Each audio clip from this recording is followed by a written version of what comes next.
Hello and welcome to the Serpent Temple Podcast. This week I am joined by, why don't you introduce yourself? I'm Maxim from Allsiah. I am Allsiah. Hi, thank you for having me. There he is, and also Floyd. Hello, hello, hello. Hello. So why don't you tell us a little bit about yourself before we start with the Psycards? So I'm from Brighton. I'm a solo drone, doom, RABM, black metal musician. I do all live solo drone stuff, lots of amps, lots of slowed down black metal riffs, and here we are. Big and spicy, I like it. Absolutely. So why don't you give these Psycards a shuffle, imbue them with your spirit, and then we can do a little spread for you.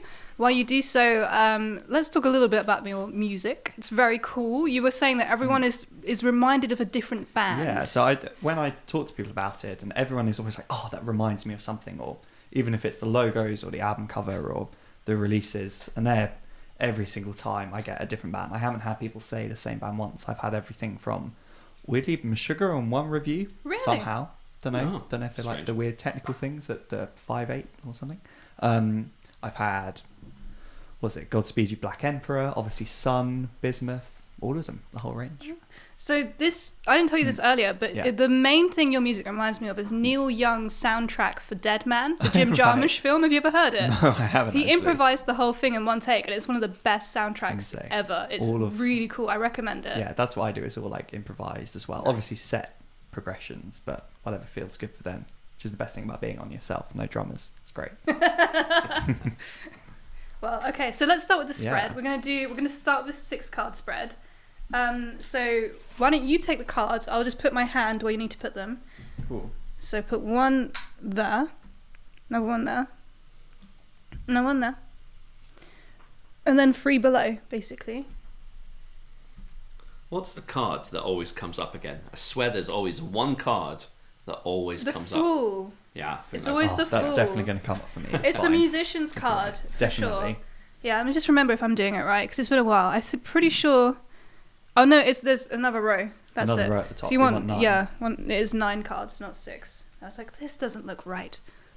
Yeah, we'll make it into a diamond if we've got time. So the first Perfect. card you want to turn over is this one. This is the base card. Everything You know else what? I is... bloody forgot to put the Inquirer card in the middle. So if we get the Inquirer, Oh. Doesn't make much difference. it's That's fine. okay. The spirits will The correct middle it for one's us. fine. So, The middle one's the and this Inquirer. is the basis that everything, the perspective that we're viewing all the future cards, or Yeah, you are the Inquirer, so we're looking top down onto your psyche. Ooh, work. work. That's a pretty musician-y card. That's a pretty musician-y one, and that's a pretty me card, because I'm not very good at inactivity and doing nothing. I'm always doing something, doing my music stuff, doing my job, studying, and then obviously social life and all when we're allowed to have that. So gigs. Yeah, I think work's pretty important to me as well. So I think that's, if anyone described me constantly skirting the edge of burnout, it's probably there. So that's a really good one, I think. That's can a very relate to good that. basis for me. Yeah. Yeah, I mean, your studying as well is related to work Yes. too, because you're studying music business. Studying music, which was definitely like I was saying to you before, it's a last minute COVID decision. Mm. May as well go and do a master's, do some music business. All right, met some great people. Mentored with a guy from Cancer Bats, Liam Cormier, as well, the vocalist from that, cool. Very cool. which is very cool. Who is the most enthusiastic person I think I've ever met in my entire life. Everything is like 100%, and he is the happiest man alive, I think, Oh. which is great. And yeah, other stuff. Liam Coggins, saying before, guy who does loads of doctorate in like drone and doom and religiosity, which is awesome. So yeah. So tell me, what was one of the things that you've learned in your studies that you would tell a band? That I would tell a band. Yeah, what advice would you give? I think having an understanding, both your, not only like, to say it businessy, your selling point, but your relationship to what you're doing with the music and where you want it to go would be the main thing. And having that set image, because when you know yourself, and you can, if you're drunk at a gig or something, or you're meeting somebody in the street, how would you in one sentence sum up your music to other people? And that, not only does that keep it concise for you and you have a clear image and goal and stuff, that is also, nobody wants to hear a rambling like 20-minute sentence about, oh, I kind of do this, but it's a bit like that. A clear, concise, this is what I do. People are so much more likely as well to be into that. And yeah, I think that's my advice that I give people for that. See, to me, that makes a lot of sense, because when you've got a scene that's so sprawling and vast, like, no one has the time to read an extensive description of what the sound is. Like, one sentence, I'm just like, cool, that's what it is. Like you said, perfectly concise, and that's just all I need. Exactly. I think so many people hate genre and the confines of genre and subgenre. Controversially, I actually think it's great. Not because it, gives people those confines, but it is so useful in just a really easy, accurate description of saying what somebody does or what you do. It doesn't have to be the tropes associated with the genre. It could be musically, it could be culturally, but it just makes it so easy to say, I do this or they do that. And if they do other things outside of that, that's completely fine. I think people have an issue with it are the same people that think stuff should stick in its genres, and if it says it's one thing, it has to be that thing. So I think that's what it comes down to as well. Like, those genres are so important because not only do they allow a community to grow and foster, and you have, like you say, you have such a disparate metal scene, it gives people a sense of identity within that, and it just makes it easier to navigate when it is so vast and so varied. You can play anything as long as it's kind of distorted, or even not, it's metal. Controversially, don't quote me on that one, but yeah. I 100% agree. And I think because you're always going to have like commonalities in the genre. It just helps to know if there's a similarity between bands, because there might be a good chance that you might also be into that band. I think where I draw the line is when subgenres become so descriptive to the point where, like, blackened death metal and death/black metal are two completely different subgenres. Apparently. Yeah. One is fast and slow, one's slow then fast. It's either a breakdown or an intro. You can't have both though. Nasty. I conversely, like, there are genres that are just from one band, like crabcore and parrotcore. I don't know if you guys remember Hatebeak. No. It's literally a guy's parrot.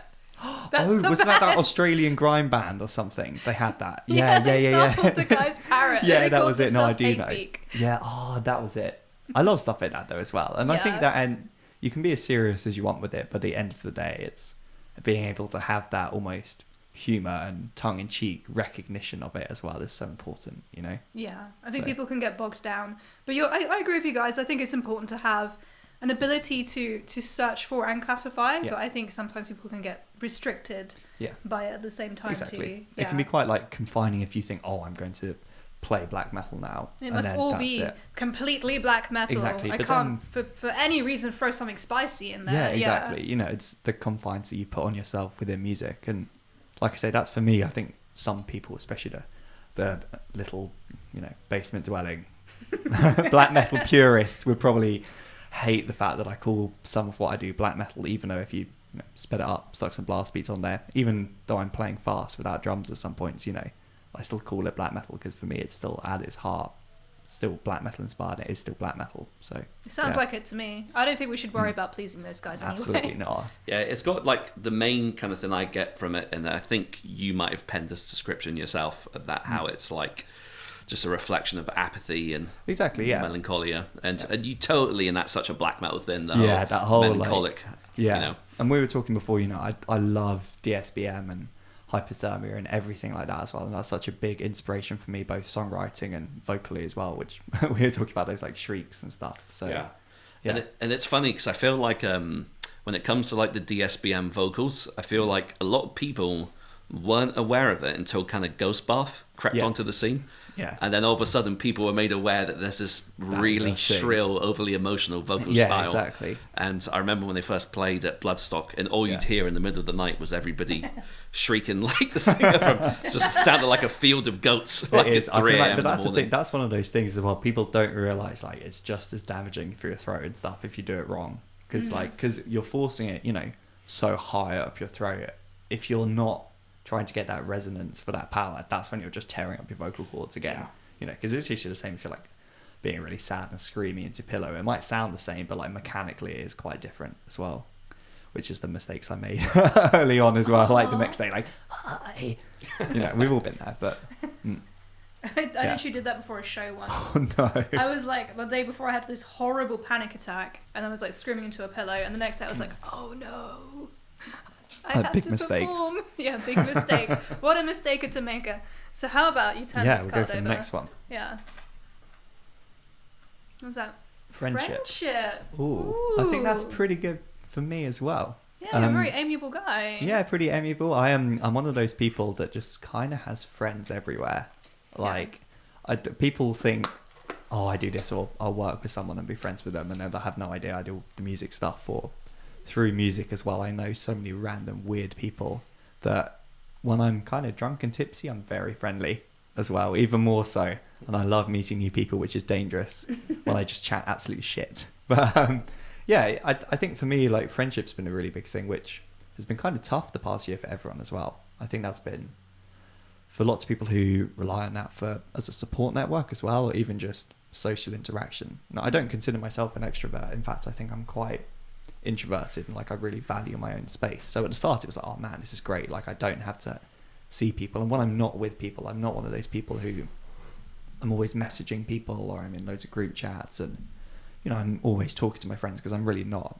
You know, I'll see loads of people and be great friends with them and hang out with them when I can, but just because I don't really message people as well, it was quite isolating at the start as well, to have all those friends from music, from going to gigs in London or Brighton differently, you know, because you meet people. I think it was quite isolating. So I think that's really, this last year's really brought out like how important that is as well. And like you say, for a scene as well, for music, which is so disparate, that's how it survives as well. Not on the big level, but on that local level, you know, you know all the bands as well, you know all the promoters, you're probably friends with all the bands and promoters as well, and that's so, I think, so important as well to like keep it going.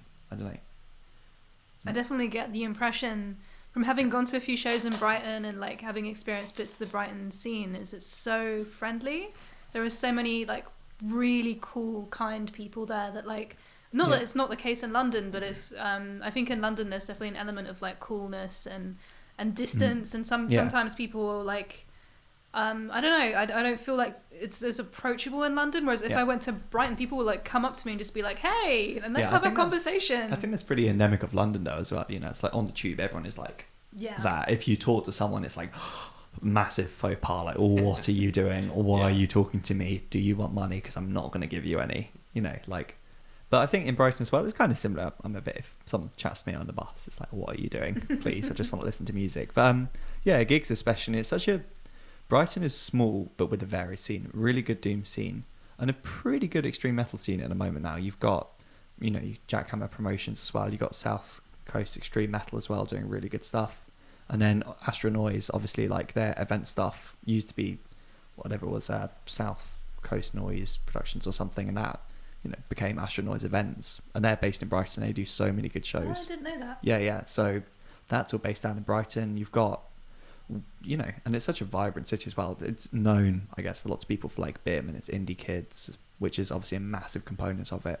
But it's got a really good, strong punk underground as well. You know, you've got like the Cowley Club as well, put on amazing shows. You've got loads of everything from like doom stuff and Red Anarchist black metal to like folk punk, you know, regularly when shows are happening. So yeah, it's nice. And even like noise rock, there's some weird fingers of noise rock there, and like centered around a few venues. So it's nice. It's good. Yeah, it's actually, sorry, leans into the mic to breathe. Taste on day. Excuse me. I really want to say chocolate rain there, but it's really funny because like it's really interesting to hear you talk about the Brighton scene, because it's a scene, I think, as someone that's always lived in London, I completely ignore it because I live in London, and Brighton's just the next town over. So it's like, well, I don't need to explore the Brighton scene because I live in London. Yeah. So it's just really cool to hear. It's almost weird that everyone wants to go to London as well. You know, that's like the peak playing. You know, if you're a small band playing Dev, and then, oh my God, we're playing the Black Heart. Oh my God, we're playing the Underworld. You know, it's that like step up every single time, I think. So yeah, people want to be there. People want to be just around the corner. Like, I don't know. Brighton as well is, you go out and you play and it's great. And you get some really good touring bands coming through as well. So yeah, I mean, I will actively go out my way to see a band in Brighton if I can. Yeah. Because I much prefer the atmosphere at the shows. Like, I've seen, me and Shem drove down to Brighton to see Akakocka when they played the Green Door Store. Yeah. That was, like, one of the best shows.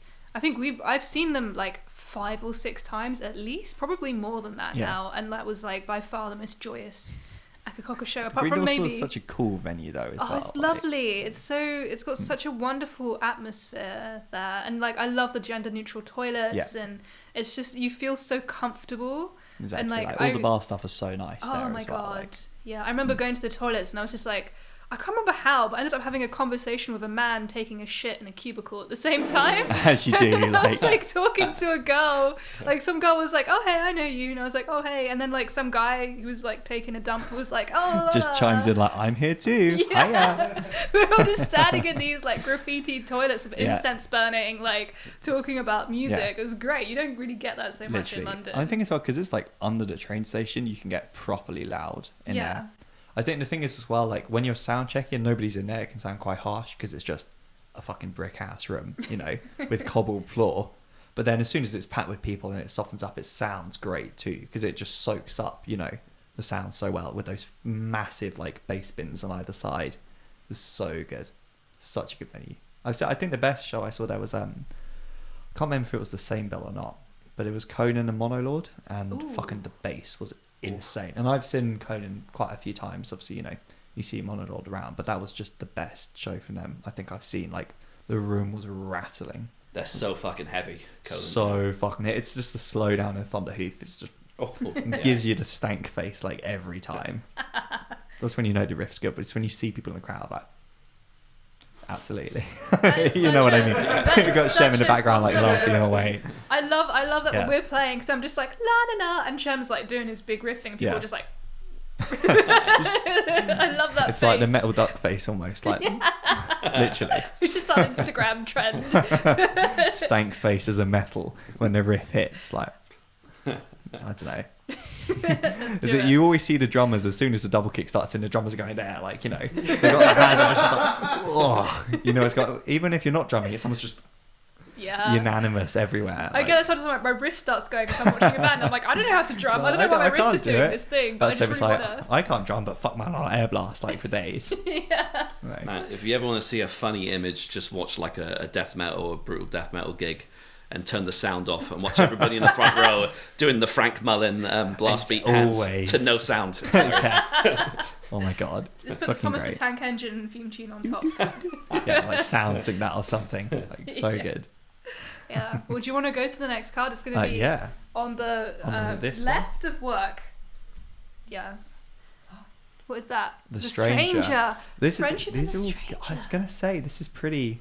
I like this as well. Coming back to that. I like meeting new people. Here we go. I don't know. I think that's pretty...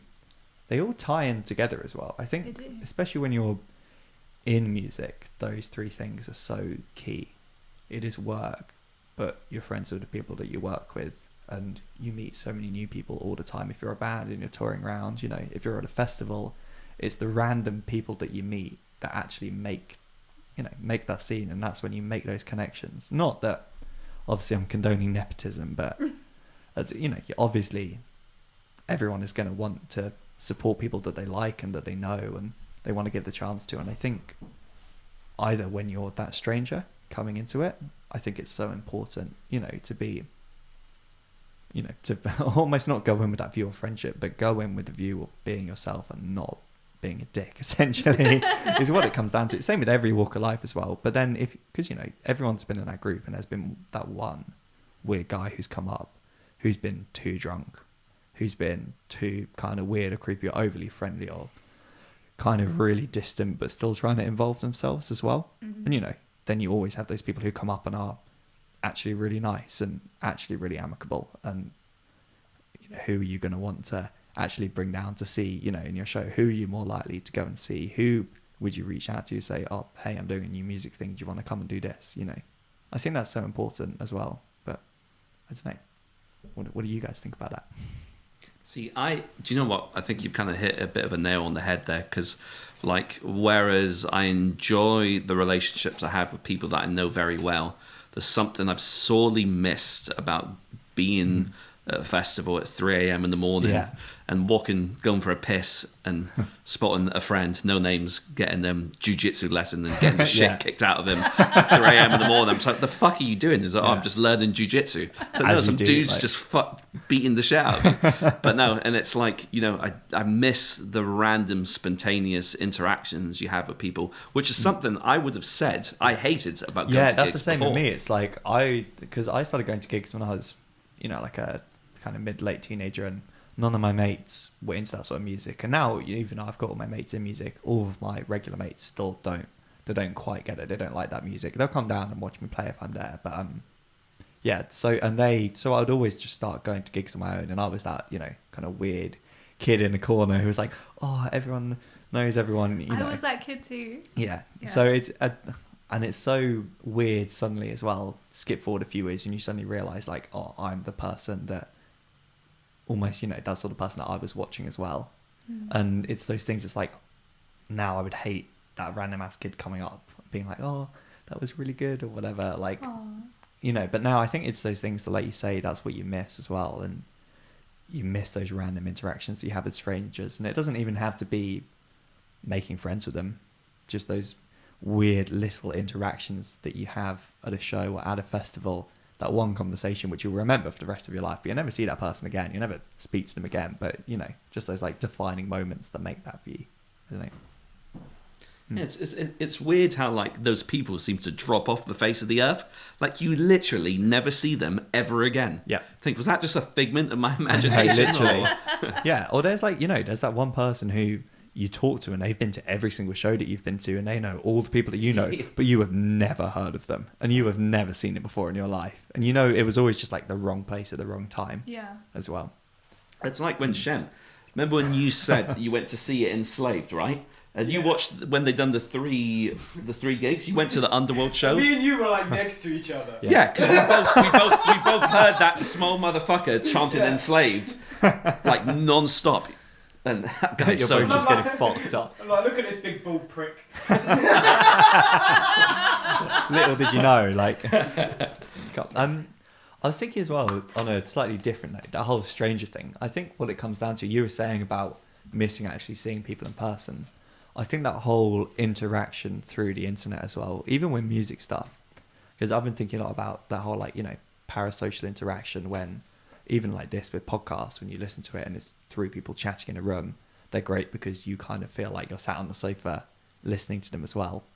And I think that's going to be a weird thing for lots of people coming out of that as well, because you've built up over a year of not actually being able to properly see people and only having, for lots of people who will have met people through the internet or made friends through groups or music groups or anything like that, having that actual in-person social interaction is going to be such like a make or break point as well, if they haven't already had it recently, being able to go out and meet up and all. But because having those, even those where you think someone, you're friends with them because you've both been commenting in the same group on Facebook for months on end together, I think that's going to be such a big moment for people, especially even for music stuff, going to shows and building up a scene as well, because we've been talking a lot about that people's black metal group on Facebook or whatever, which is its own weird little community, and how that that's kind of really fostered and built up over the past year over COVID.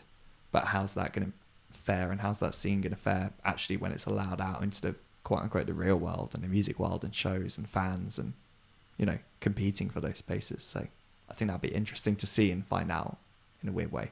I'll be really amused if someone from like the People's Black Metal Necro posting comes up to me and is like, hey, you're in the communist group. Yeah. Oh no, filthy commies. Sorry, tankies. I apologise. Don't do it.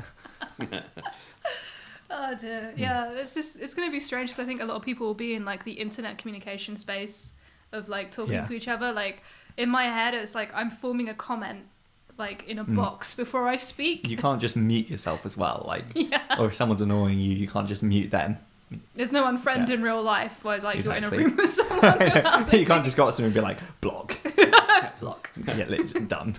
I don't know. Yeah, I mean, like I struggled to speak sentences pre-COVID, so I think me struggle to speak. No, so like I totally had to relearn how to speak out loud again. It's weird, isn't it? Yeah.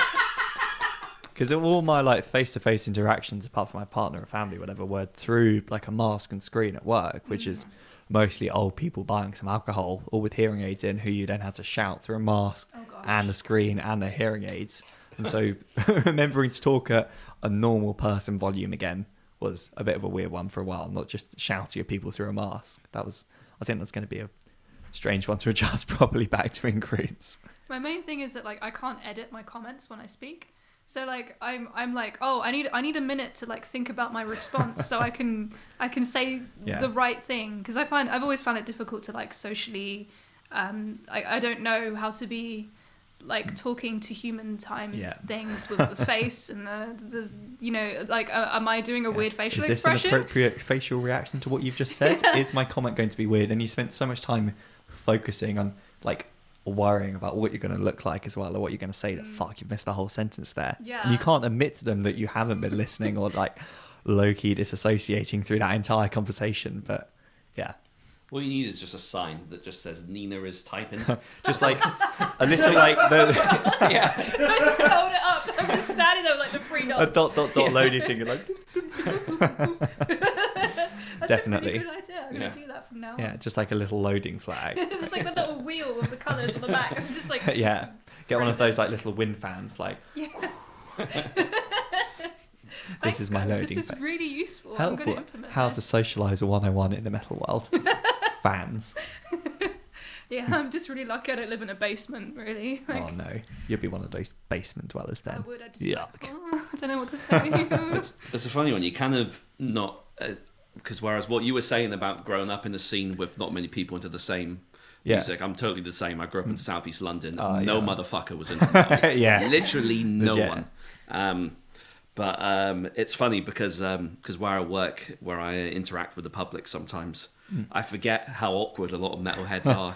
And I'll see them wearing the band shirt, and I'll go up to them, not dressed like a metalhead, and be like, "Oh, cool band shirt," and they literally look like I'm just shat on their head. This like they happens to me panic so much. Yeah. Like a guy came into the shop wearing a bolt thrower shirt, and I just went, "Oh, I love bolt thrower," and he just blanked me. That's that immediate rabbit in the headlights look, like this has not just happened to me. This is not what I expected. It's like I always thought I was a girl or something. They just didn't expect me to say anything, so they just ignore me. But I've done it a few times. I've been like, I love that band. I love this band. I've been like, cool shirt.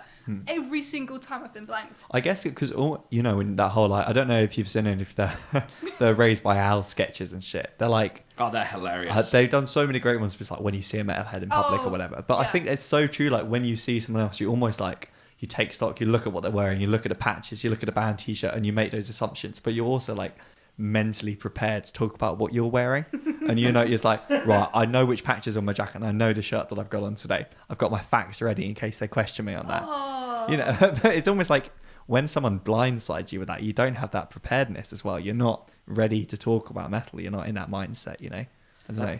That reminds me of that video, that Jared Dines guy. He goes around and he asks people wearing band shirt, name three songs by that band. And people's brains just go blank because it's just like, fuck. If people were like 3 Don Raid songs, they'd be like, ooh. Like, name 3 of my own songs, I'd be like, exactly. Yeah, name 3 songs. I've got nothing. Got nothing, man. What's that? English? No, not anymore. Sorry. Name 3. 1, 6. Count to 3. I can't. We're not good enough. There you go. Stranger danger. Don't talk to people in public. Don't wear merch in public. Don't talk in public. It's dangerous. You might attract unwanted attention from other metalheads. Nasty creatures, the lot of them. You don't know what they're listening to. No, don't know what they're listening to. Speaking of strangers, shall we turn over next where card? Are we going Let's next? go over here. The Cave. You know what? I might need to read this one. Yeah, I was going to say. Because I don't It's funny because every time you turn them, I've got to try and read them up. It's so hard. They're like black metal logos. They're literally in like the slightly fashy font as well. Do you just mean like calligraphic font? Fash Psycards. Fash. Oh no, it's the German one. It's the German calligraphy. That's when it comes out. You're like, oh, I've seen this one before somewhere. I thought that said Inquisition when it got turned around. Oh no. It looks the same. And so there's a band called Friendship like that. It's like Really? power violence band. They're fucking great. Like I know I played drone and black metal. I love all of it, but all of anything fast or anything hella slow. Like, I'm so into it. But fucking Friendship is so good. They did a tour with Kurokuma, I think it was, and I think the band's name's Friendship, and I can't remember what the new one's called, but the old record was called Hatred, and it fucks, like, it slaps. If you like kind of nasty power violence, just riffs, it goes. Like, it is one. It's a recommendation. I do have a penchant for power violence, I must admit. Some of it just really hits the spot. It does, yeah. Like, Revenge is kind of like, I know they're not really power violence, but that's kind of like my go-to band for, like, really aggressive and... the edge of the sketch with Revenge, but it's fun. Oh, are they? Revenge, I think... I've never listened to really? them. Antichrist, Genocide, Imperial, whatever, like, all of the ones. It's... I think they're very tolerant, if on the borderline kind of fashy. But They're on the fash spectrum of the fence, perhaps? I think so, quite possibly. Oh, dear. Could be. I don't know. But I don't know, man. Those war metal riffs do just be a thing. How many chromatic scales can you chug up and down? Read like a graph, like the political squares. Can I be like a weatherman with like fash or not fash? So today in the black metal scene, we've got a new front of fascism moving in. Oh no, that's not what we want. No, I don't think that would end well. It would just be a whole fash cloud. Just get in the front. I didn't think That was about quick. that. I'm sorry. We've got the new front moving in. You've named them already, That's it. Well, that's Lowen cancelled. Yeah. In a kind of a storm. We've destroyed any credibility we built up over here. Like, it's I'm all gone. so sorry. You're more than welcome to edit that out. I did not mean it like that. I just did not. myself as well. Please keep all of that in. I just unintentionally. We're very professional. fashed here. everywhere. I'm so sorry. You've just fashed everywhere. Oh my god. Shocking. Should we talk about the cave? Yeah, go on. Okay, so you're going to love this. The cave is the womb from where we all came. It provided safety from predatory animals and enemies. The cave card reminds us that there are times in our lives that we need security and to go back inside ourselves before we can venture out again. Oh, that's sweet. Is that why black metal, like, nerds live in caves? They're scared of the outside world.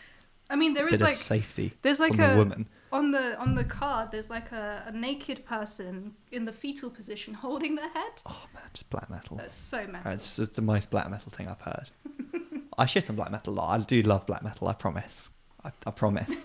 But It's just so easy to bully. oh, it's so easy to bully, and we're all about that. I don't know. I think that's sense of safety and security. I think is really important as well. Yeah.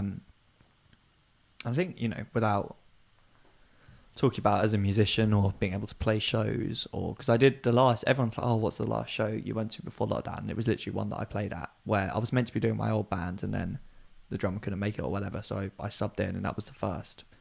I think the first thing for me when I realised this is like viable as a way to do music and people will listen to this and like it. And it works for me as well, doing the Allsiah stuff and just rocking up and playing some solo drone stuff. Because that was just after I've released that split as well. So I had some, fresh ideas and was actually able to play. And I think it's all well and good hiding in that sense of like comfort and security of what you know how to play, and that almost you can go back to the safety of sticking in a genre and not doing anything new. But being able to go to yourself like, I can actually step out here and do this and play this, and I don't have to conform to anyone's musical expectations, or I don't have to conform to any sense of genre or anything like that. Having that confidence to step out of that cave and start, for me, a new musical venture. For lots of people it's in a different album cycle, or not being afraid to get a new member, lose a member of a band. I think that's so important. Just otherwise nothing would happen. It would just sort of stagnate as well, and you'd end up everyone sitting in a big circle joke about, oh, mayhem, like those are some riffs. And I think that's how stuff moves forward, not just as a genre but as people as well. And everyone's had a year, apart from those people living in worry, have mostly been stuck at home in that place of what's traditionally security and traditionally a place that you come back to. And I think when everyone's been pigeonholed away and forced to look at the same four walls of the house for months and months and months and months of the year, I think everyone's kind of in agreement there can be too much of a good thing as well. What's meant to be that place of security and, like I say, where you come back to when you can't actually leave there. That's when it's suddenly you realise that you do need other things in your life and you do need to get out of that. So I think the cave's a good one. So I always finish so awkwardly for those. Like at the end, I'm No, like, it's okay. yeah. I do that all the time. It's like when you finish your presentation in school or something, you're like, and yeah, I that's do it. that in conversation. I'm like, yeah. Yeah, I that's finished it. speaking, so I'll say yes. And other people say yeah, and you just sort of have a few nods and yeahs amongst you, and that's it. Everyone thinks the topic's kind of done. Yeah. Yeah. It is. Yes. Yes. Yeah. It's I was just going to say this. That was very well said, but I was just thinking when you were reading out the card, because I mentioned the womb. Imagine if somebody just Imagine I mentioned the what? womb, right? And I'm just thinking What the fuck's Sorry. a womb? the womb. What did I say? Say it again. A womb. A womb. A womb? A womb. A womb. A womb. How is this word pronounced? Imagine the womb. Imagine the womb. I'm questioning my life now. How is this word pronounced? It's a womb. The womb. The womb. A womb. Oh, is it? Is How'd it you say drawn up? tomb? Tomb. Tomb. So you say tomb, you don't say tomb. Oh yeah, it's the same. Yeah, but that doesn't help though, because the English language is fucked though. It Like is. you have OUGH, you have through, cough, thou, do, bow. Like, oh my god, yeah. Like it's alright. From the tomb Yeah. to the womb. To the tomb, to the womb.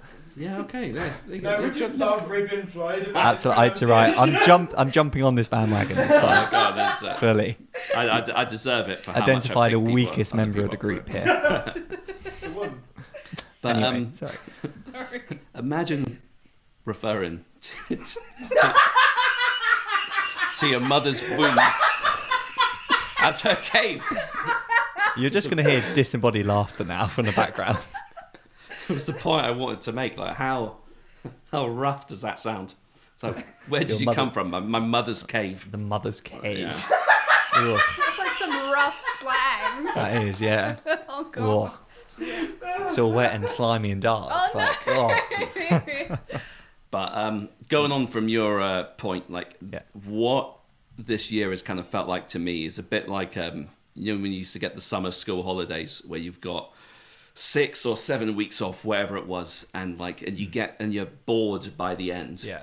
But after that first day at school and that routine of experiencing something other than home life, you're just totally craving it again. Yeah. And I think that's really how I kind of feel about the home situation at the moment, or a place of security.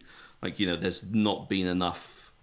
There's been a lot of grey this year and not enough kind of black and white, Yeah. like experience-wise. Just nothing's happening. I think you And it's- need that, like, if you don't have anything to make a comparison to, something can only feel safe and secure if you can, experience the otherness of it. Otherwise, it doesn't just become anything at all. It just becomes like this shitty sort of void that you exist in. Without that experience to compare it to and actually realize why something is so great, you really lose that, I think, really quickly. So, I think the cave is like super psychological too. Like a lot of people, like the thing that fucks a lot of people about being trapped at home is that they're trapped with themselves. Yeah. And like you're trapped with your own thoughts, and like you can't drown them out with work or going and getting drunk or seeing your friends. Like you've got to confront yourself. yeah. Which is a lot of, I think, I remember reading something, it's like why a lot of people when they go on holiday have a miserable time, because they're taking themselves on holiday Yeah. too. So you're just in a different place. Yeah, it's all the same problems, all the same you, just now it's sunny. Yeah, right, which kind of makes it worse sometimes. Yeah. Literally. I don't know, I think as well, because if you want to go down the whole allegory of the cave route as well, I was and living in literally that thinking about that. it might feel safe and secure, Mm. but it's not really. It is an existence, and that's basically it. It's very unfulfilling, and it doesn't have much to do with quote unquote the real world and the Yeah. world outside. For you, it's very real because you're experiencing it and you're existing within that, but it's still your own little bubble. And So- sometimes like the actual harshness of the world outside is too much for you to Yeah. deal with. Exactly. And I think that's Yeah. where that place of security comes from as well. It is a safe place you can almost live with for most people, your illusions as well. Like the world is a pretty shitty, cruel, harsh, horrible place. Especially right now, Jesus Especially right Christ. now. Yeah, exactly. Yeah. And, as a child, it's kind of weird because you have that almost childhood innocence that everything's fine. And, when you grow up and you look back, you realize it was still kind of fucked, but you just didn't know it. And nobody's going to tell you you're a child. But yeah, especially at the moment. So, I think COVID's actually kind of helped wake a lot of people up. Yeah. Because I don't think people people were living in somewhat of a bubble before this, and I don't think they realised how fucked up the world was until they were put in a situation that is just a fraction of some of the shit that people around the world have to experience. Definitely. So I think it's opened a lot of people's eyes as to, you know, the world, I wouldn't say it's gotten progressively shitter, it's just always been shit. Exactly. It's just know awareness. it more now.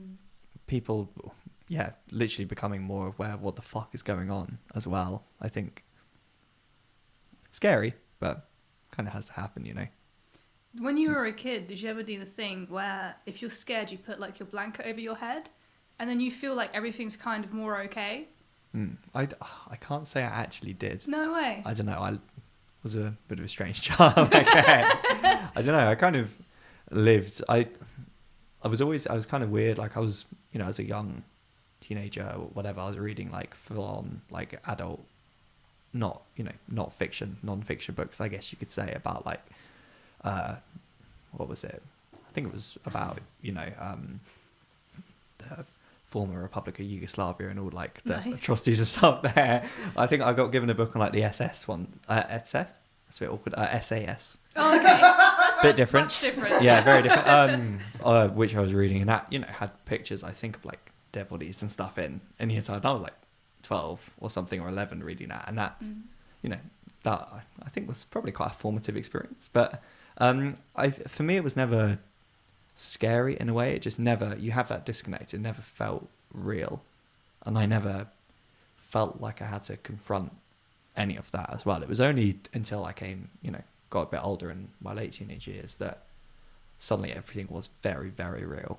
And I think because I still had that disconnect as a child, that's when it, you know, I didn't have any capacity to like deal with that.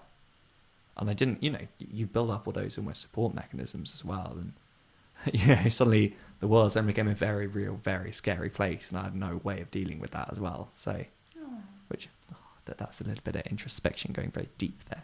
Is that when you found the warm embrace of metal? No, weirdly. I'm a bit weird with how I found metal. So my parents were into punk and everything as well. And I remember when I kind of started getting into metal, my dad gave me like some Napalm Death to listen to. And I was like, what the fuck is this? No. And then I remember being like 14 or something and listening to Immortal and being like, what the fuck is this? Who can like this music? This sounds horrible. It's trash. And now, obviously, Immortal, like, holy shit, fucking so good, you know. But I was listening to like for I guess my generation at the time, it was all Linkin Park and Bullet for My Valentine. So I was listening to that, but then at the same time listening to like the later Emperor stuff, I guess like Lord Mantis and Primitive Man as well, and I think Primitive Man were the first like small band that I saw live as well. And I'd seen some bigger bands and went to Reading, I guess, and saw like whatever like metal-y bands they had there, the heavier ones, but I wasn't one of those people who started at the top and then worked my way down to the bottom. I kind of started at the top whilst also 1 foot down right at the bottom in a weird like Merzbow like splits as well, like the Full of Hell Merzbow stuff as well. I was listening to it at the same time as like pop punky metalcore as well, then discovering it. So it was a very non-linear progression into metal for me. And that was all very, you know, I think it was very different as well. Because, you know, with I had some stuff, I think for lots of people as well, with like depression as a teenager. And for lots of people, I think metal has been a thing that helped them for that. But for me, it didn't really. I found I couldn't listen to metal when I was feeling crappy, you know, because for me, that was what I listened to because I really enjoyed it when I was really happy. So my depression music was like the opposite of most people's depression music, I guess. So it wasn't like the angry, heavy, shouty stuff, you know. That was what I listened to when I was really happy and pumped, even if it was, you know, from DSBM or whatever. And they're like, I'm so happy listening to this. But yeah, it was a weird introduction to metal for me. So that's interesting. I can relate to quite a bit of bits and pieces. Like I don't know, like when I'm depressed, I tend to listen to like really warm electronic music, like Marconi Union and like Tycho and stuff like that. Yeah, like, you know, I don't know, I kind of like grew up in a family that had like, that was dealing with immediate trauma. Yeah. So from a young age, I kind of was like, torture is a thing that happens. And I'm like 5 years old and like, you know, my aunt can't walk down the street because like she has torture wounds. And yeah, like I remember I'd go into her bookcase and read these like non-fiction books of Yeah. people who had been like tortured in Nepal and stuff, and it's like Yeah. in detail showing you what thumb screws look like and how it looks when someone's nails pulled out of their hand. Yeah, and you're there like looking at it like, oh. It's like, you look back and you're like, I should not have been reading this. Yeah, Like, I was like 8 years old, Yeah. like reading this stuff, and yeah, I love nonfiction too. So Yeah. I kind of see like that too, and again like non-linear introduction to metal as Yeah. well. So it's really interesting. So what did you find?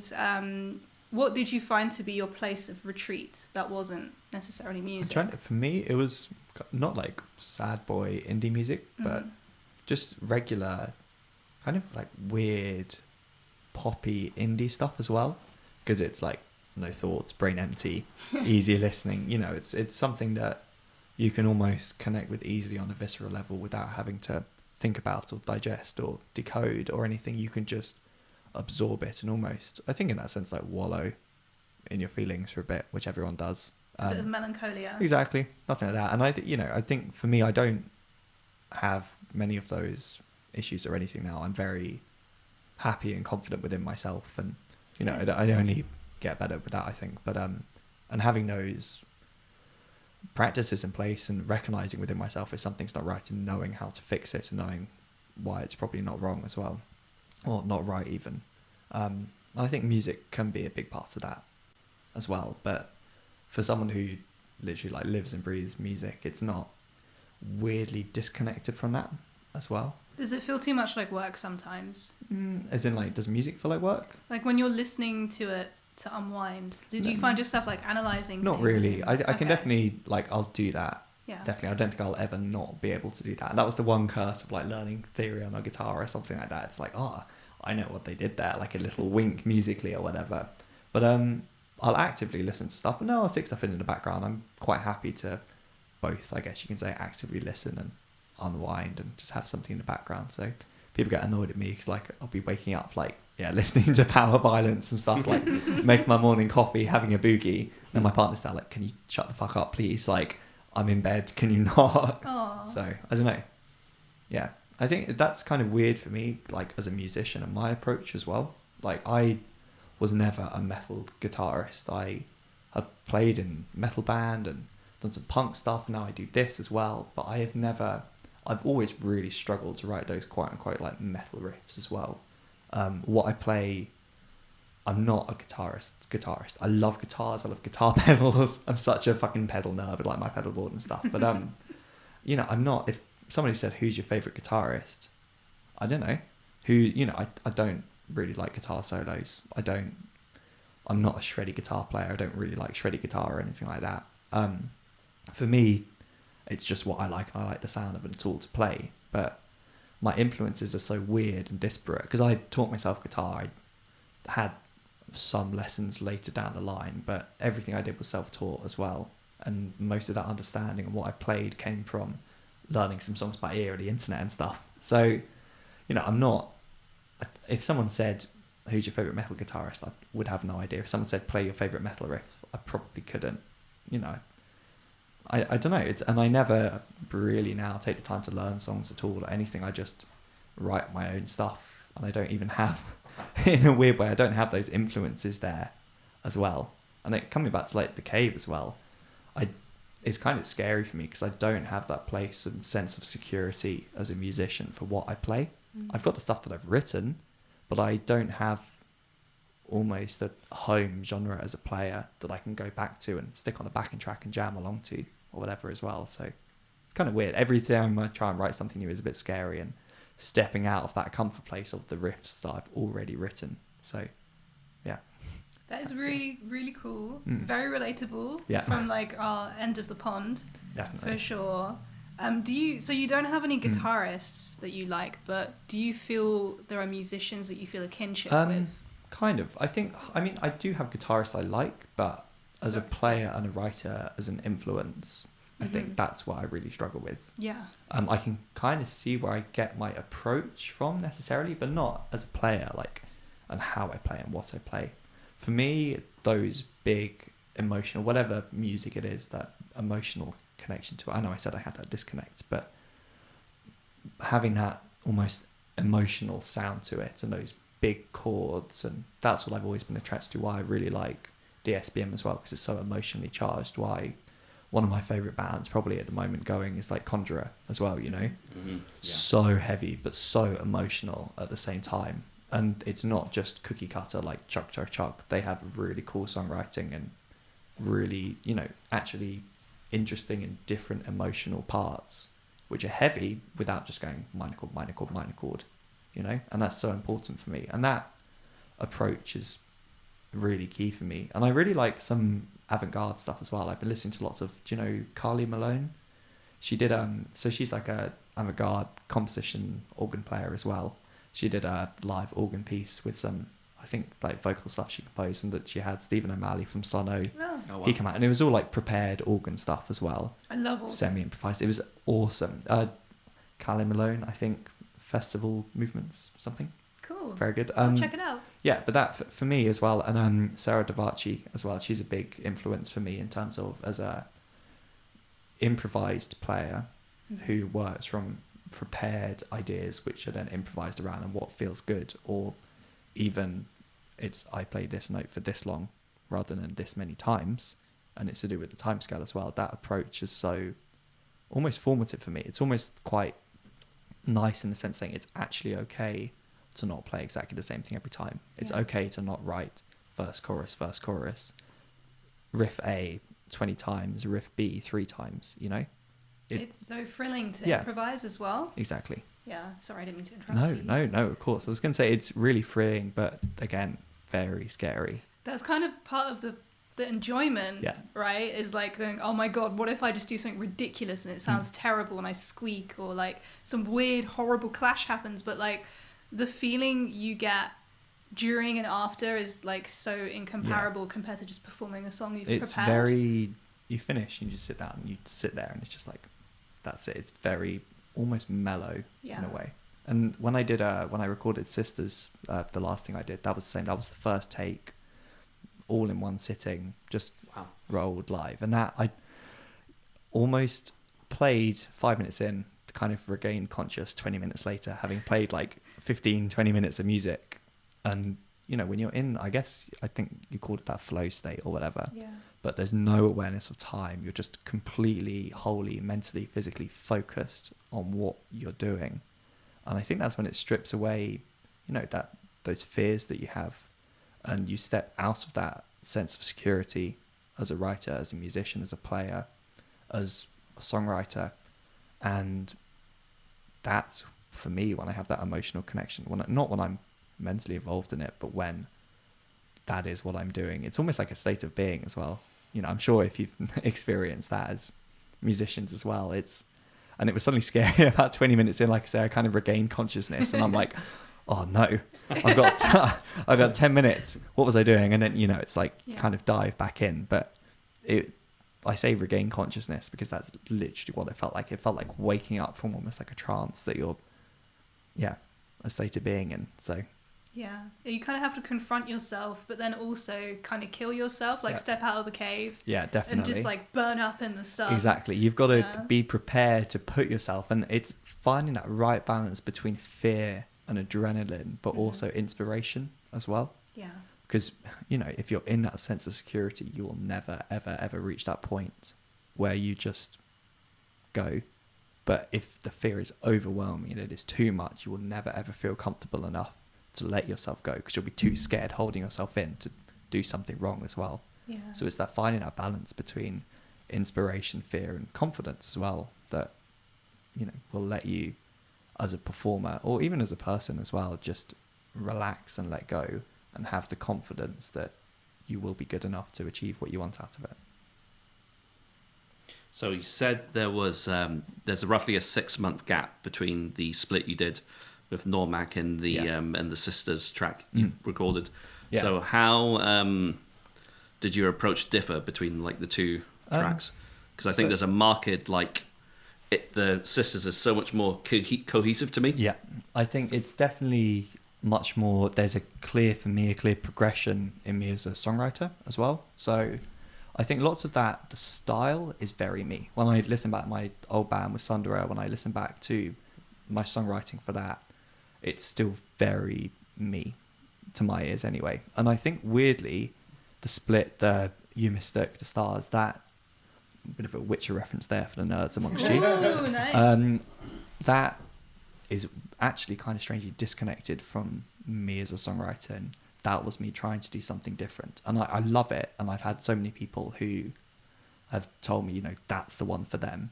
Okay. But weirdly for me, that still feels a disconnect as a songwriter, as a player, because that one, there's 3 separate guitars, there's a bass recording. I went back, I double tracked, I did all the stuff, and for me, it's there and the sound is there, but it doesn't have that emotional connection and the soul. The vocals, yes. And that was quite a very difficult period in my life as well. Even before COVID, last year was a very shitty year. And for me, that was kind of a sense of release, which I think you really do get from the vocals. Playing guitar, it's playing guitar. It doesn't matter how loud you are. Even when you step on that, for me, that bass pedal and the floor starts rumbling, you don't have that physical, visceral connection with vocals, which I'm sure both of you are nodding along. If you're doing harsh vocals as well, there's nothing quite like it physically as well, to feel that. Even if you're drumming and hitting something, it's not the same as feeling that inside you, that, So as a songwriter, it's almost for me a return to form from what I was writing before. I said to myself, okay, I've done a 15-minute track. Weirdly, the first thing that came first was I want to do a half-an-hour track. I'm going to set out, that's what I'm going to do. And I had everything that I was working on. I had those different ideas which I've been writing and coming up with, and it's, okay, how do I make this work together? And that's, I think, where the improvisation comes in. I've got those set ideas, but it's at the time what feels good to link them, what feels natural as a progression that will sound good. And some of the transitions in there are kind of weird, but they work because that's what felt good at the time. And I would never, if I was trying to sit down and write that, I'd never have thought of it, And I think what helps as well was having that idea for me as a direction. I wanted to go down that more, not ritual route, but kind of devotional image and route for me, because having that connection, for me, that's what I imagine it to be like as well. So, and it's the same with the name for that and the cover art. I don't do it to make a statement. I think because it inspires and provides inspiration both as a listener and for me as an artist, keeping that in mind and keeping that particular feeling, combining that all together between what I've written and being there in a time and having that sense of inspiration. I think that's why it probably feels more cohesive. And to me, it feels, like you say, a much more both return to form and a clear progression in that songwriting. So, And we're back in the room. hi. We're talking about spectral lore and Voice. cool spectral voice. Spectral wound. Spectral things. So what is it? Spectral voice that's blood incantation. It's the same guy. Yes. It's just making sludgy death doom, and it's Yeah. fucking great. This is what I was Yeah. making the differentiation between the different spectrals last episode. So spectral voice is basically blood incantation. Yeah. Spectral lore is the Greek one-man project, Who is absolutely amazing. 10 out of 10. and then spectral wound, who are the darlings of the underground scene at the moment, the Canadian band. They're great. I really like their new album as well. But I think that it's great. Spectral Law one with Meg Ogdenton is just unreal. It's next level, amazing so black good. metal. Just so the label which I'm on, the Sonic Transmitter, which is the guy who is Normac Cameron. He's the one of the two that runs Sonic Transmitter. Nice. And then so his recent split that he did with Narrow, he's a guy in the US who's also part of the label. But he literally sent a message to our group being like, oh my God, you've got to check this out. And it was the new Spectral Lord Meg Ogdenton one. I'm like, yes, somebody else knows about this. This is so good. American guys getting in on this. That's when you know it's good. Such a good record. Yeah, no, it's great. You're talking about Wanderers, right? Astrology of the Nine. I think so. Possibly. Yeah, I think that's the most recent collaboration. Yeah.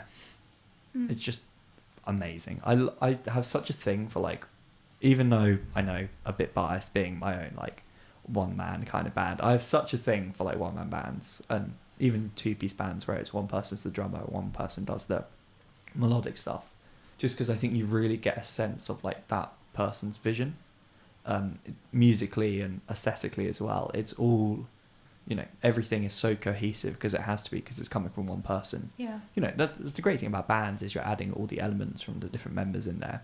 But I love when you get that really clear view and approach from one person as well. I think it just feels a bit different to me anyway. I think it feels more intimate at times because, you know, it's like, because I think when you're in a band, you're getting a clash of sort of styles and sounds and results that can't happen individually. So it's almost like a force and a team effort. Whereas individually, you know, you exactly like you said, it's just so much more intimate, and you feel like you're actually getting a look into that person's psyche. Yeah, and I think you're not, even in a band sense, you're not waiting around being like, oh, here's this riff, we're going to play this minor chord, and now we're going to do the chuggy bit. You know, it's like, you don't have to explain to anyone. You intimately know what you're writing. You intimately know what you're getting at. You know what will work and what won't within the context of what you're writing and what you're trying to work towards, you know? There's no trying to put into words the feeling that you're trying to get when you're writing a piece to your band members.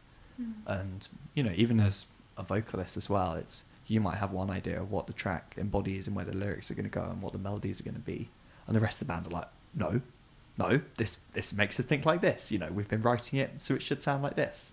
I think so. It's definitely like a sense of freedom as well. It's scary because you don't have anyone to bounce off ideas and you're working from that clean slate, but you're unrestrained in what you can do because you don't have to explain it or even justify it to anyone. Well, on that note, shall we have a little look at the cards?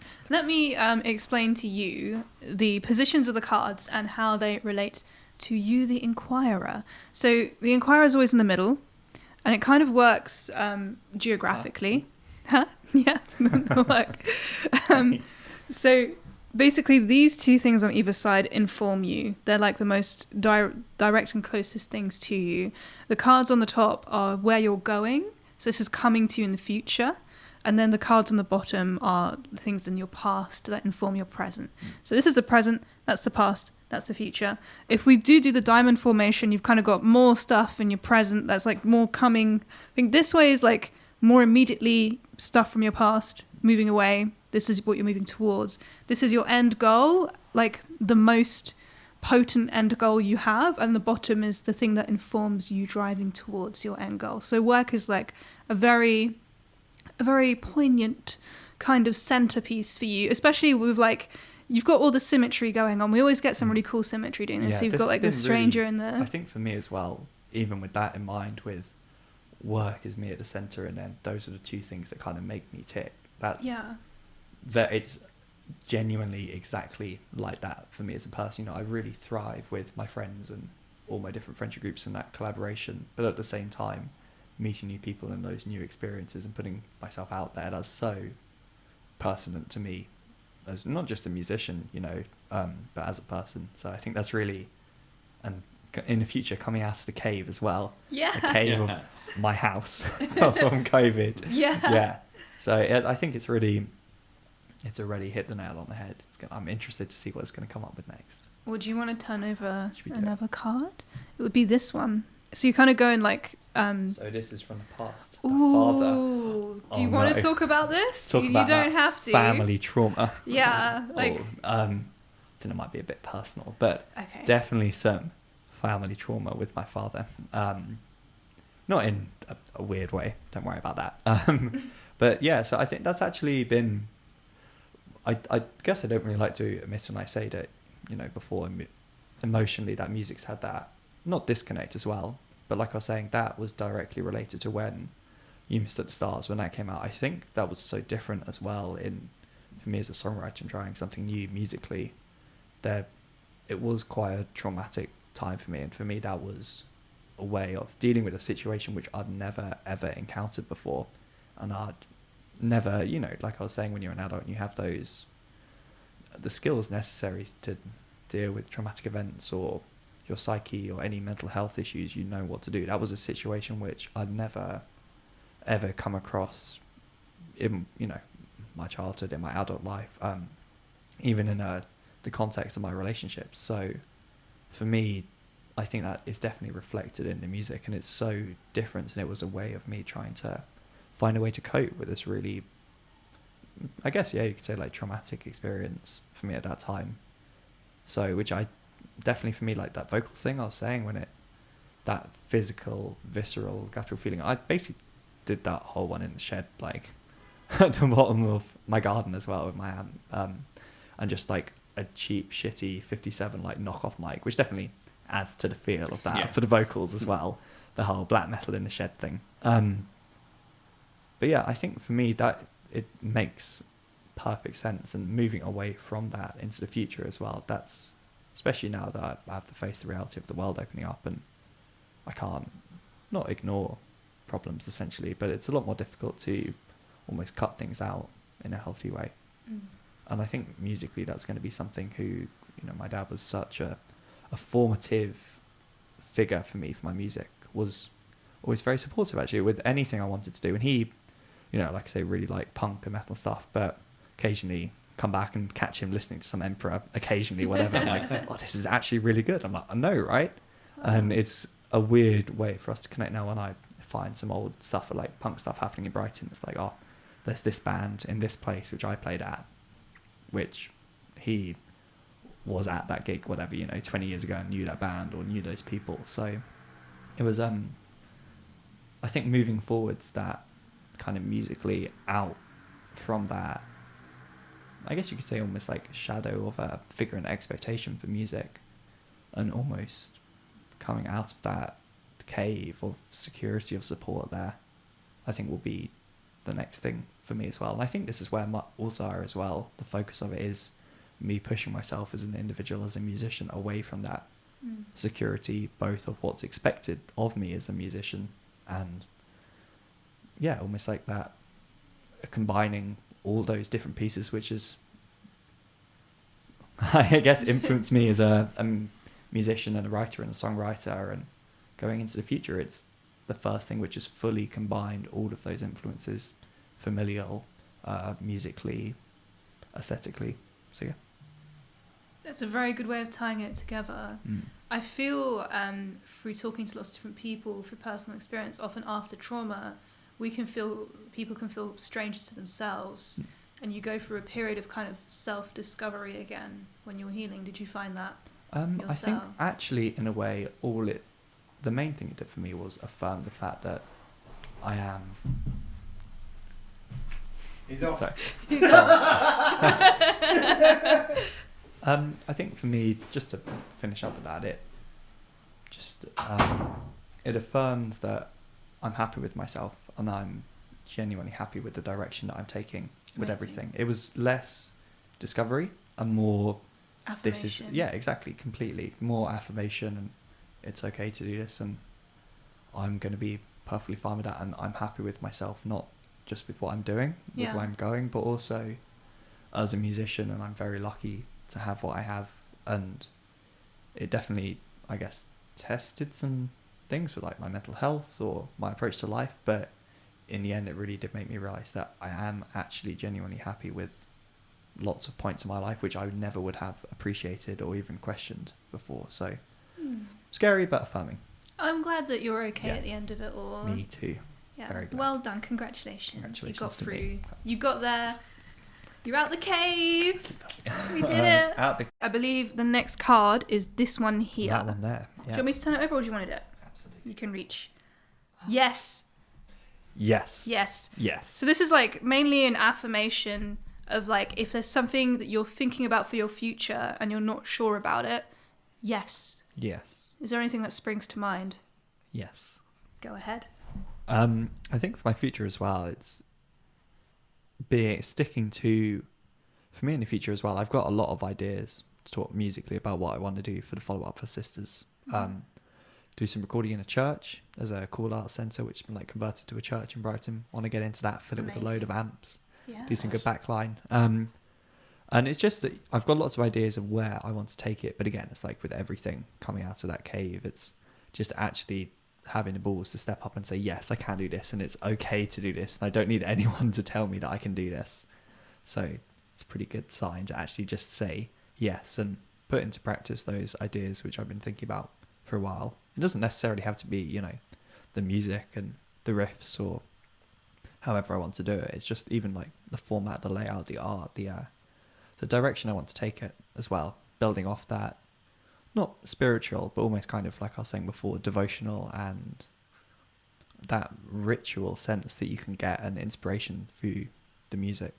And like I was saying before, the whole point of the sisters cover art and the sisters, even Sisters in Arms, Brothers in Christ, it immediately makes people think. It provides that inspiration and a personal context for people to that music as well. So, and when at the time when I was kind of writing it and doing it, there was all of the stuff in Poland as well about women's rights, and for me, that was quite a connection for that. That was for me one of the personal connections I had with that, in the sense of obviously Poland being on the paper secular country, but actual in practicality, right-wing government, which is interchangeable with the church and control of state media and everything like that as well. And the obvious at that time when it was coming out, the forcing on of women's rights as well, surrounding the right to your own body as well. So that was for me, that whole like Sisters in Arms, Brothers in Christ was representative of, I think, the struggle which I think a lot of people were going through at that time, whether it be women or either trans men or non-binary people with the same equipment as well. It's a struggle that everyone has a part to play in it, and for me that was my connection to it at that time. But I think just saying yes as well, and it's okay to not have it on paper a really instant, immediate, clear and apparent statement of intent with something. That's what it means to me, but it might mean something completely different to someone else. And if that inspiration provides that sense of experience, and not to say transcendental or anything, but even just it provides the influence or inspiration to have that experience themselves whilst listening to it, then great. Cool. I like that. You were hinting at the reason you called yourself Allsiah. So I think that's to do with lots of different reasons. So I've always really enjoyed, I'm not religious, and I'm, I guess you could say in a wanky way, vaguely spiritual. But for me, it's more of a means to, again, individual experience and allowing you to find focus in something which you might not necessarily find it. And I don't necessarily prescribe to harsh religious dogma or anything like that. And I do feel that that's quite counter constructive to lots of people. Even, the whole metal is a religion thing. It has its own language. It has all of that. And for me, drone metal is a really big embodiment with that. You've got you've got sun being indicative, with the live shows, the robes, whilst it serves as a whole disconnect between the performer and the performance as a musician. It also definitely does them in robes, in smoke, drinking wine on stage. For anyone who's grown up within that almost Christian, Catholic, Protestant, anything society, it's going to be highly indicative of any sort of ritual and performance. Black metal, you have black metal rituals. Doom and drone, again with you have that whole idea of ineffability and a sense of otherness that almost a kind of perverse mystifying of the Middle East as well, which the appropriateness of that is obviously something which is always going to be up for discussion. But I think for me it's that almost connection to it and interest in spirituality, or the sense of ritual and purpose, and a vehicle towards experiencing that ineffable thing, whatever that is for you and your personal goal, physically or spiritually, musically, in life. It came down to that fascination, and you have the Messiah, the person who brings that inspiration, that knowledge, and then also, because I'm hugely nerdy, you've got in Warhammer and stuff, you've got the Messiah, which is, again, that comes from that same inspiration. You've got the machine god or whatever. So I think that introduction to that idea that you can use this suffix essentially of Messiah, SIH, and the derivative of it and where it's derived from, with omni for all or everything. So for me, it's kind of like Untitled Allsiah again. So it's someone who provides that clarity and inspiration to, in a very egalitarian sense as well, which isn't mired in dogma or elitism. You know, it can provide to anyone an inspiration or clarity through, again, that guidance through image or music. So. I really like that. That's really interesting to me.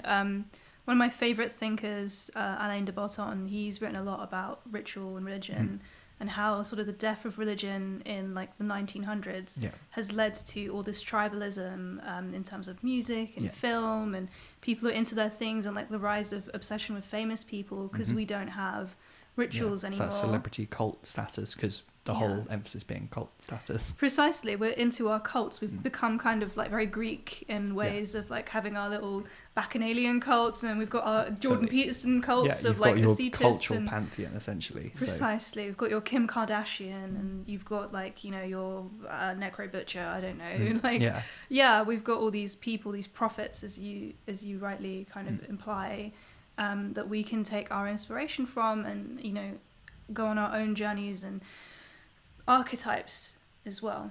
So I think that's really powerful. I think, you know, you're onto something, and it's really amazing when you can find that in music, because it is, as you say, not mired in dogma a lot of the time.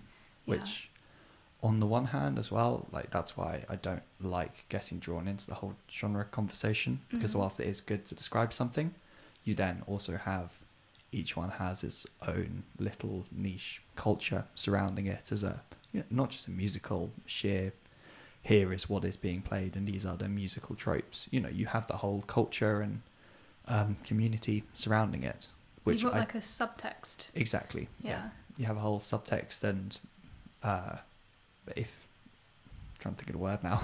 Sorry. No, you have a whole, you know, you almost kind of infer exactly what someone's going to be like in there, not just what the music they listen to, the culture they're in, what their political views are, what their social characteristics are like, even hell, you know, what someone's going to drink. And what they wear, like it's all, once you say a genre, everyone just applies those things to you like a template, and sometimes I guess that can be quite inaccurate. Listening to your music, specifically Sisters, it's a real soundscape, you know, and I think it's a good reflection of everything you kind of talked about, and how, like, you know, it's not necessarily one specific musical idea. It's an amalgamation of numerous things, and it comes across really well, I think. Thank you. It's I really try not to get stuck down in trying to do one thing. It's almost applied post-production. This is what I've done. This is the easiest way to describe it to people. I haven't set out to make anything in a certain mold. So, well, 10 out of 10. You're doing it. You're doing the thing. Yes. Getting out there, making a thing. It's a bit weird, but people seem to like it. Damn right. Should we try this old? Yes. Never. We're getting some great comparisons here. Yeah, some serious symmetry. I think, I'm assuming this is the antithesis to yes. It is, and this is, you know, your past as well. So in a way, it's positive that that's behind you. I think that's really good in the future to have yes, and in the past to have no. And it's kind of almost like also in symmetry of your father as well. So that may be exactly. I think yes, coming out of that sense of safety and security, and in the past saying no and being stuck behind that, and you know, there were so many things which almost living in the shadow of fear of what I could do and what I shouldn't do, because the fear of disappointment, or that's not what's expected of me, or I just shouldn't be doing this.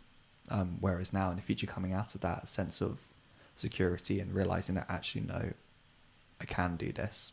This is my life, and I have the choice to do this and create and live how I want with that, has been really good. And I think that whole never thing as well, I was so constrained by can I do this, can't I do this, rather than it doesn't actually matter whether I can or I can't, in the sense of whether people like it or listen to it, or whether this is an appropriate thing to be doing, rather than actually now just saying, fuck it, I am going to do this. I'm going to book shows. I am going to just turn up at this all-day black metal festival, like and play black and drone or whatever and cater to almost that field.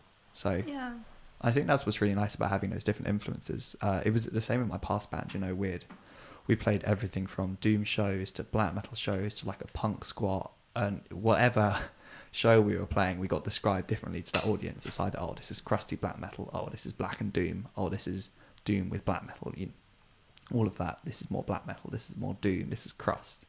I think having that breadth of almost inspiration and ambiguity, it's really useful in that sense, because you can turn up to that doom show and play like a really drone inspired set. You can turn up to that post one and stick on a shit ton of reverb and everyone will lose their minds.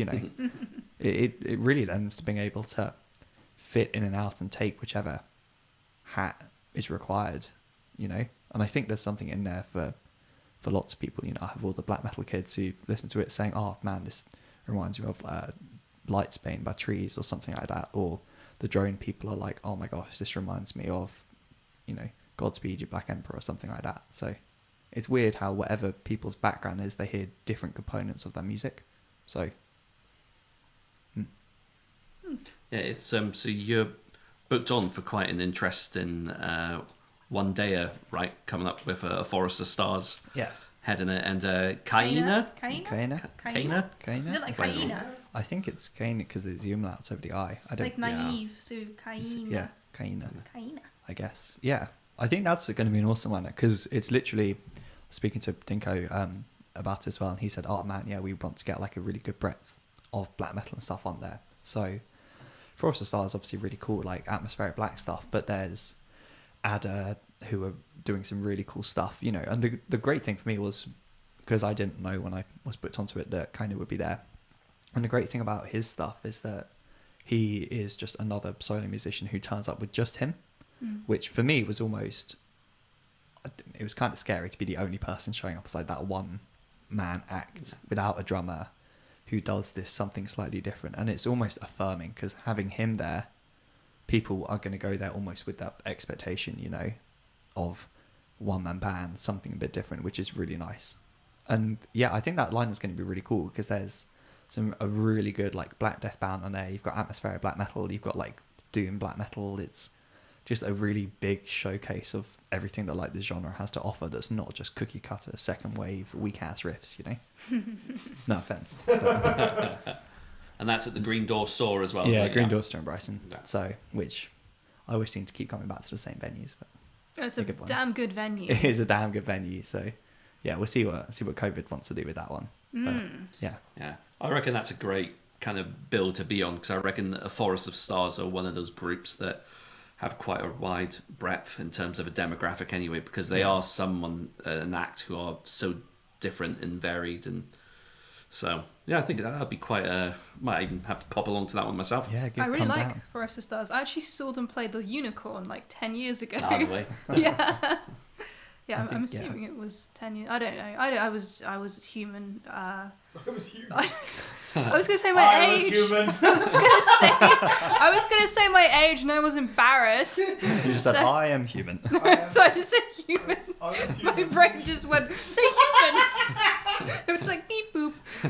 I was 3,000 human Earth days old. Sorry about that. That was a non-story. Slip of the tongue there. Sorry. I think I saw them open for, it was a really quite a funeral doom heavy bill. It was Bell Witch. Ooh. No, Esoteric headlining.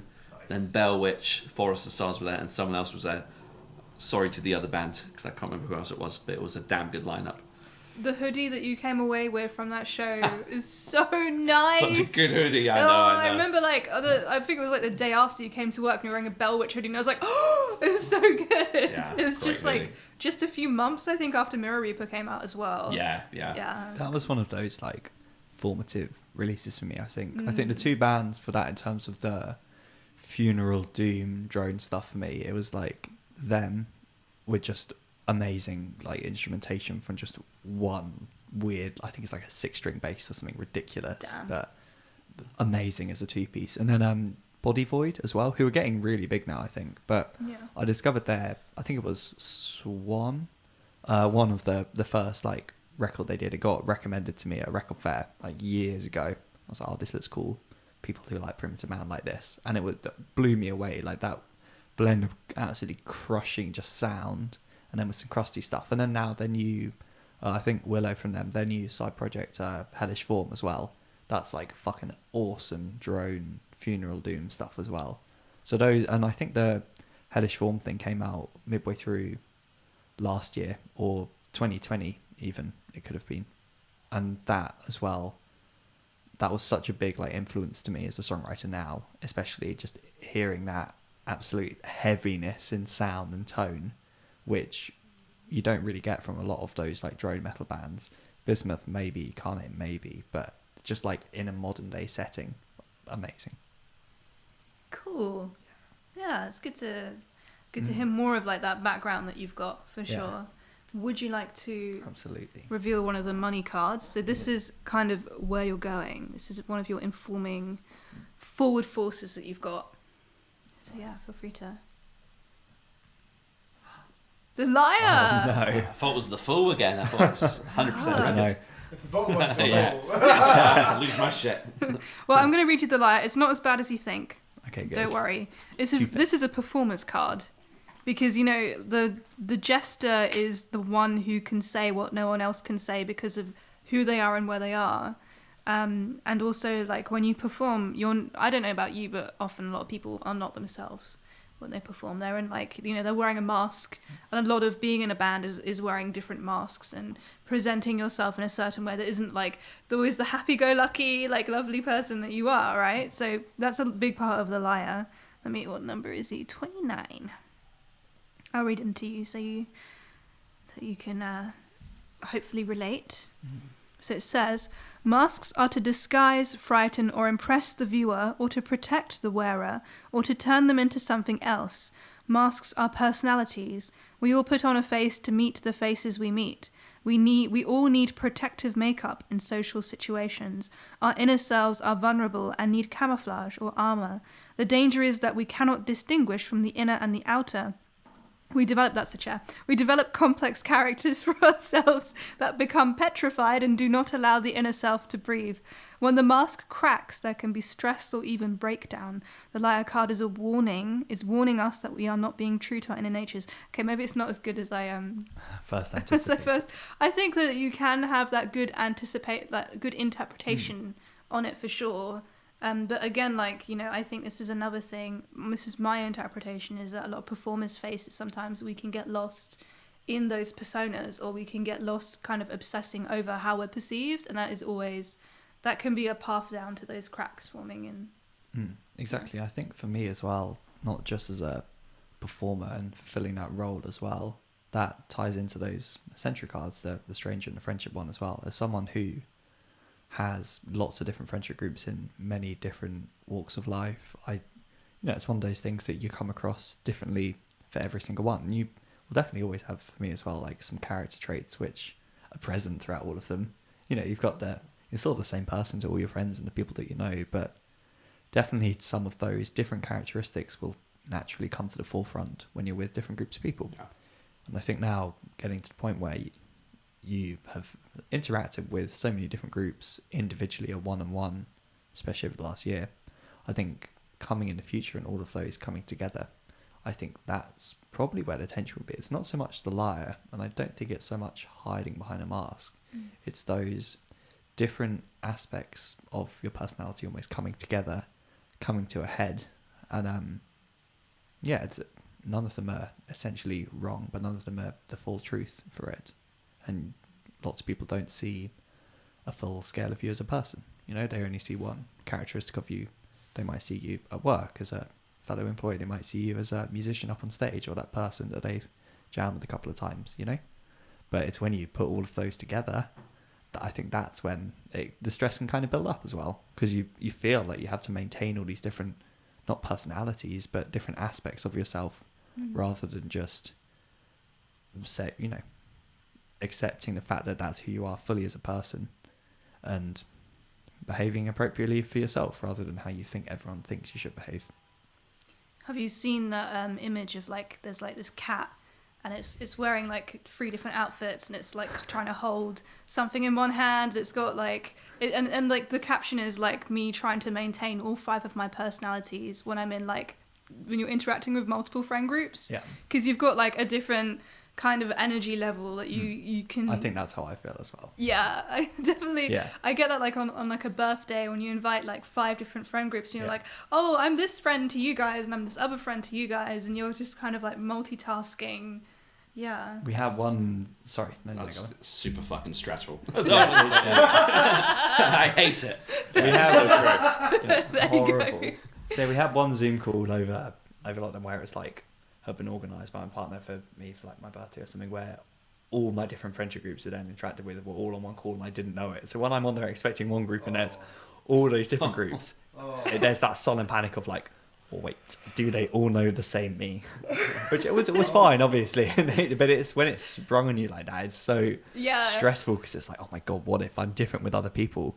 You know, I think like you say, as a musician and a performer, that aspect of you, that's one of those aspects. It's not like you're turning something off. You're not lying to people with that presentation of yourself. It's just a very narrow, slim aspect of your personality which comes through, which is important to recognize that is only a facet of your personality. And I think as a performer, it can be very easy to get wrapped up on that image and that persona to the point that it does build into a whole mask. It's like you base your whole personality and your whole approach as a performer and your musician, and then which then extends to after the shows, which it then extends to your fans and your, you know, now especially at the moment, your social interactions on social media. That tiny, what was like a slither of personality has now become this whole basis for what you think of yourself as a person that interacting as a musician. So I think it's just probably going to be recognizing that coming out of like lockdown and being more active as a musician and not allowing that almost to take over, because it's all well and good being serious on stage, but don't take that into everything. So I think it's important to be yourself, and I think people can see when you're not authentic. And I think authenticity is a big thing for me. It's something which I've looked at a lot through university and my discussions as an artist, and in an academic sense as well. There's some really interesting research into it. So for authenticity, there are different types of authenticity. You have type authenticity. It was described in a research paper as basically like beer. You've got, is it authentic in the fact that it's made in an authentic sense? Is it authentic because it's made for the purpose of what it was meant? Is it authentic because it was made in a particular location? And people are aware and can differentiate these types of authenticity. Yeah. You can't be Norwegian black metal if you're English from England.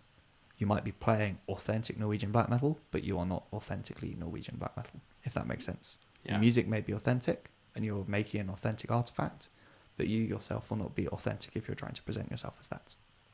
If you're Norwegian and you're doing, then in England, then it's authentic, right? Yeah, so exactly. Is that one type, or is that? I think that's type, or that's a location or like geographical authenticity, but which is obviously slightly disconnected. But it's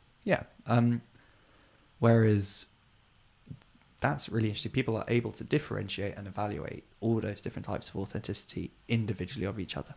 And it's when something conforms to all those types of authenticity, that's when it's successful in being authentic. And for different people, some of them might be more important, some others might be less important. That's completely fine. Depends on the person. You might not give a shit where a band's from if they're making this great ass music, or you might be like, this band can't call itself, New York hardcore. They're not from New York. It's a weird one. It can be quite elitist in a sense, but obviously there are people like that.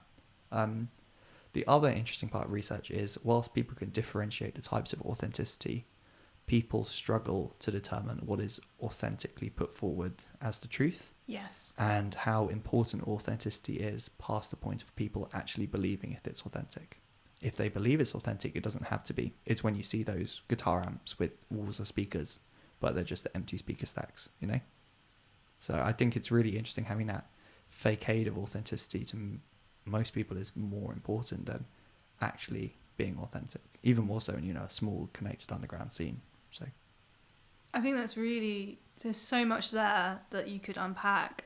The first thing I thought of when you started talking about that is like, I can totally see how a lot of stupid things have been said by people because they haven't made the decision to like disconnect their stage persona from their IRL or their internet persona, and then they end up saying stupid things. People like will act as if I feel like maybe like Nurgle is an example. Yeah. Like he will just say and do things to make like a ruckus because he feels like he's got to do something, or he's got to make some dumbass post or like some weird comment about something. And he does it well. I don't think he's good. I don't think he's good for doing it, but he does it well in that you can tell.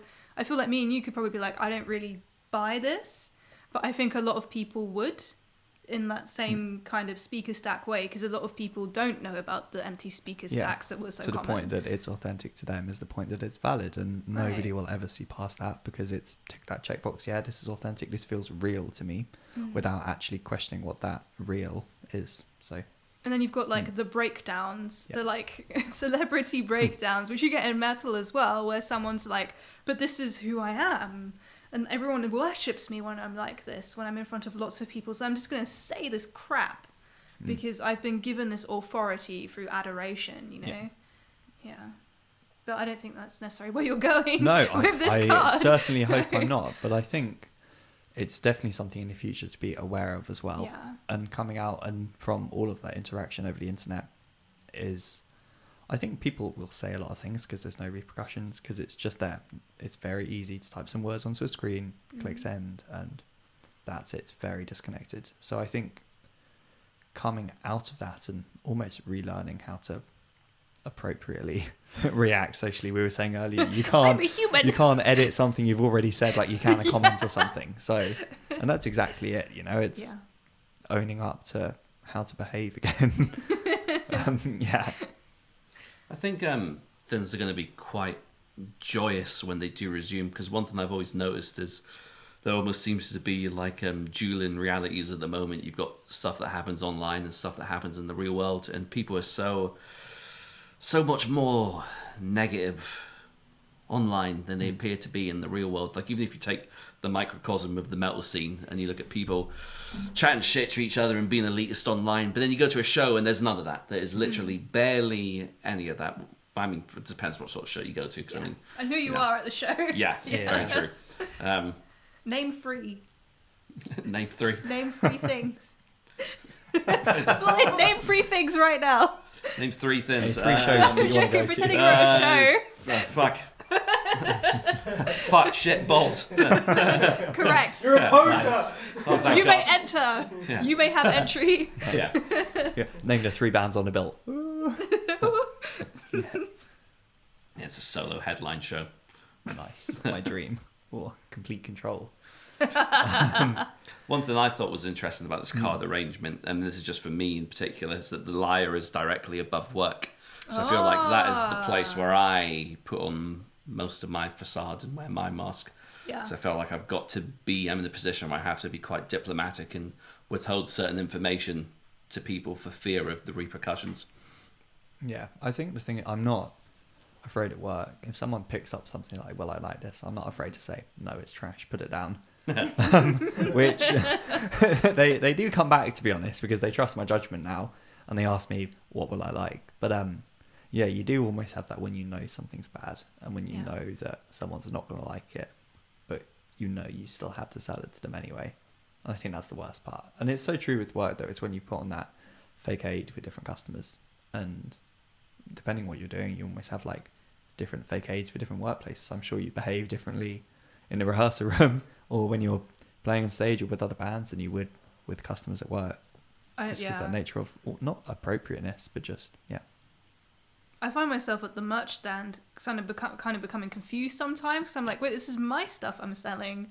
And I'm kind of in like work mode of selling like products that are like something I'm interested in like most of the stuff we sell, but sometimes I'm just like, I hate this thing. And it's kind of a challenge, but in a fun way for me to like, to get someone interested in something that I would normally not be interested in, and then kind of bounce off their interest and be like, oh, this is actually like not so bad. And yeah, it's interesting navigating those like scenarios with that, like when you're in a place of like where you're passionate about everything, then you kind of have this weird sort of moment where you're like, wait, this is the part of my brain I use when I'm like trapped. Yeah, that's your retail brain almost Yeah, it's that my you go retail to brain. that Yeah. you don't. I think as well for me that's really true. I don't want to approach this and my music as a business and a way to make money, which for lots of people it is. But for me, I don't want to approach it as I'm going to do this because I know I'll get the best returns and I could sell this. You know, I don't want to do it because I think this will sell. I want to do it because this is what I want to do. And if people like it, I'm happy to talk to people in a way that they might like it and might buy it. But I'm not going to do something just because I think it will sell. And that's almost completely against that authenticity, you know? I was literally just going to say that, and then that's kind of the authenticity gone, isn't it? Once you're more geared to that, towards that sort of mindset. Exactly. I think people can feel your interest and passion, and I think that's like the greatest selling point. But you know, it's funny. Like sometimes I find that I'm really good at selling things because I find it really interesting to talk to people, and I think once you can, because like I really love in any environment just being like working out what someone's story is, like what is it that they get excited about, and when someone's excited about something, it's really easy to get excited yourself. Yeah, it really shines through when someone's passionate about something. Yeah. That, you know, that passion's infectious, and Exactly. that's when, especially when you both know what you're talking about in a sense, and Yeah. when, you know, you can say a band or I can say a band, and it's like, oh yeah, I know that, and you immediately get what you mean. That's the whole thing. That's when you share that, you know, that interest and that passion, and that's where the magic is. But Sure is. That's where the magic lies. It's like I remember reading an interview with a band, just looking at the lyre card again. There's a Swedish band called Incision, Okay. and they're actually really good. But he legitimately thinks that when he goes on stage, he is actually possessed by a demon. Damn. And someone's just like, oh, is this like... I remember reading Metal Hammer like fucking years ago. And it was like, oh, it's just like a part of a way of you psyching yourself up to perform. He's like, no, I legit think there's a demon that inhibits my body when I go up on stage. Inhibits. Inhabits. inhabits. Inhabits, yes. The demon's stopping me. Do you want to go on stage? The demon says no today. A demon says no. But Mailer demon. yeah, Sorry. just... I don't even think Incision's still going. You'd like him, Shem. They've got a real crusty vibe. I'll link you a song. I really want to interview this guy and just ask only about his demon. So like, what does I don't want to interview you. I want to interview the demon. Get him here What now. does he Shut up, I'm eat? talking to the Like, demon. what's his favourite food? I have so many questions. Does for the this demon use towels on stage? He had a name for it as well. What is it called? It's a specific demon as well. Is it called like Betty or something? No, it was fucking a Balthazar or Oh, okay. It's like One an of actual those. like yeah, demon one of the actual Like a entity, Biblical genie, jinn, whatever. gin. I love gin. They're cool. Some of them are really horny though. But I think that's most people, to be honest. It's true. So Yeah. it's fine. Yeah. Like if you look at like old pictures of gin, some of them are just like rah. Some of them are like boning. Others are just like, the thing is with gin, like they're kind of like, some of them are really good, some of them are really bad, some of them are just like kind of neutral. Yeah. I like that about them. I think that's pretty cool. The whole Whereas like perspective. there's no like good bad. I mean, there is some of that, but it's not like the Bible where it's like you're either good or you're either bad. Gin are just like the grey area, Yeah. the horny grey area of demonology. But it's funny because they're really used to terrify kids when they're young, right? Well, I grew up with a lot of Muslim friends, and they all were terrified of the concept of jinns. I always found them were cool. My grandma, whenever there was thunder, would say that the jinns were dancing in the cupboards. Yeah. Oh, that's cool. It's so cool. I like that. Yeah, in the Shahnameh, there's like, usually the jinns will steal women and like take them. They'll have like a home and the woman will be trapped in the garden. Sometimes they'll usually kill the guy. Oh, they steal guys too, but they make them like, they enslave people. Right. And they're like these horrible horned ogre-like things. And then like the prince or the whatever will come and just like rescue them, and it's all cool. And, yeah. Sorry, that's a bit of a tangent there. Into the jinn story Yeah. background. Enter the gin. Do you wanna go for the informant card? The informant card. Yeah. Oh, the home. Interesting. Never the home father. Whoa. You don't Father never home. Father never home? You don't have to go personal if you don't want to, Not but at you're all. more than welcome to if you want to. Oh, that's okay. No, just we no longer talk. Okay. Yeah, it's my decision. Mhm. Yeah, I think that's interesting. like the informant in the past and moving forwards the cave, like out of the cave, and that security, which is what I'm choosing to interpret the future cave card as. I think in the past, having that, you know, negativeness and inhibitive environment and that almost negative, you know, never at the home and at home, I think for me was something that moving forwards in lockdowns, actually weirdly being at home now in a completely different circumstance has been very helpful for me. And even for my music as well, you know, it's allowed me to have that space to get weird with a load of amplifiers, write something different as well, and write something which is authentic and true to me. And I think that it's really poignant that that's in the past, and now moving forwards with things opening up. And I don't think it has to necessarily be about leaving the home and the home is in the past and the home is there and the home is done. I think it's, you know, something that will always have been there in the background as a supportive place, which now moving forwards you can treat almost as like a base to spring from, essentially. Be that musically, as in it's allowed that space to experiment and write and seek inspiration from, but not in a negative sense. Just because it's in the past doesn't mean it has to be bad. Almost more like I say, a base. And we were saying before as well about how having just staying at home and seeing those same four walls can be very, you know, what originally was the home, which was a place of security. When you don't have that contrast, that's when, you know, you don't really appreciate the other things. So I think having that home as the background, as that contrast to move forwards into the future from the home to almost treating it as the cave, as a place of security, a place to return to, but not necessarily a place to live, I think is a really important shift in mindset. Yeah, it's very, very powerful way of looking at it, and also like I think, you know, a healthy, positive way that you're not letting it drag you down, which is like, you know, I commend that. That's very difficult to have to deal with. Sorry, we all have like, I mean, I don't want to speak for anyone, but we can all, I think some of us relate to what you've said. Hey, what do you think, Floyd? Yeah, I mean, every time I hear the word home, I always think of the same phrase, you know, like, home is where the heart is. Yeah, how can you not? Yeah, and it's like, it's interesting for me because, you know, every time we do these things with the cards, as you know, I think instinctively you're always going to have your own interpretation of the card that gets pulled, which is why it's always so interesting to hear someone else's other take. So, I mean, the only thing I could focus on at the moment is the fact that I have literally just moved house. So, from a very literal perspective. So, as soon as that card was turned, I was like, fuck, I still need to sort out the... oh, no, the boxes. Yeah. So, yeah. I was going to say, I think I'm the only one who's not moving at the moment. So, it's not in that state of flux for that. So, enjoy it. Enjoy your cave home. The cave home. The home cave. The home which has now become a cave because I've lived in it for so long. The man cave. The home cave. I don't know. Man cave sounds so like masculinity. It sounds so nasty. We don't like masculinity. Sorry, I rescind the man cave. I edit and delete the comments. It's okay. It's an absolute cretinous cave. It's fine. Yeah, I think that's a really interesting set altogether. Yeah. And I really, really, really enjoyed a juxtaposition between lots of those cards as well, which I think adds, you know, definitely adds that whole narrative of this is all very collected together in the past and this is all very collected together in the future.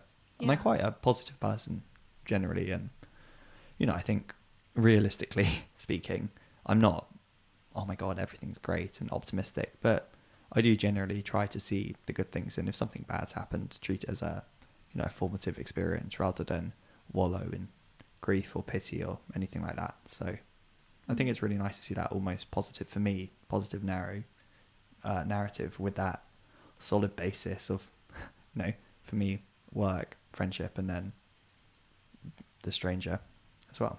You've kind of gone from like symbols that are related to security, not moving forward, like stillness, the father like pointing you in which direction you should go and shoot your arrows, the home being a hearth where like, you know, you stay there, never being, you don't move forward, you stop. and then moving on to, you know, the strangeness of the movement of work, the cogs turning, friendship of exchanging energy and stories and narratives, and the cave being, you know, your inner world, your inner home, the place where you make the decisions as to where you feel safe and how you feel safe, you know, where you can assume your fetal position. And the lyre being, you know, how you choose to present yourself as well. And yes, affirming all of that. That's how I take it away. I think so as well, definitely. Yeah. I think it's good. Are we... Sorry, I was just going to say, there's one thing that whenever the cave comes up, and I never say it, but for me personally, as a musician, the cave is like when I'm sitting down writing music. Because that's like how I'm interpreting the outside world. So that's like one point where I feel so separated from everything else, and so it focused on introspection. So I always think about the cave, especially like with musicians and stuff.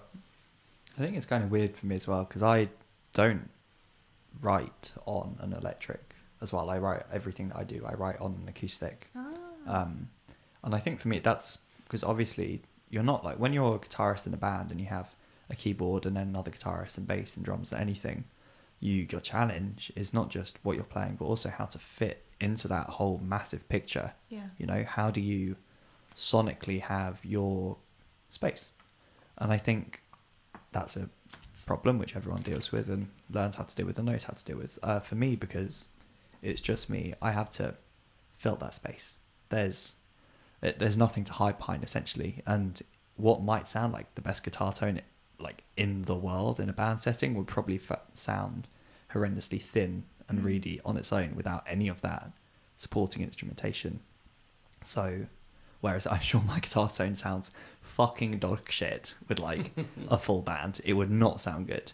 But for me it works, and I think having that space of safety and like I think that's really poignant as well to songwrite myself, and having that space on my own to songwrite, especially with an acoustic with that full range, it really gives you that personal space to attempt how are you going to fill out what's being played, what you're physically playing, how is that not just going to sound good and how is it going to fill the sound, but what are you physically playing, how is that going to sound full. I think for me that's why I write on acoustic a lot as well, because if it sounds kind of thin on acoustic, it's going to sound thin when it's just an electric guitar.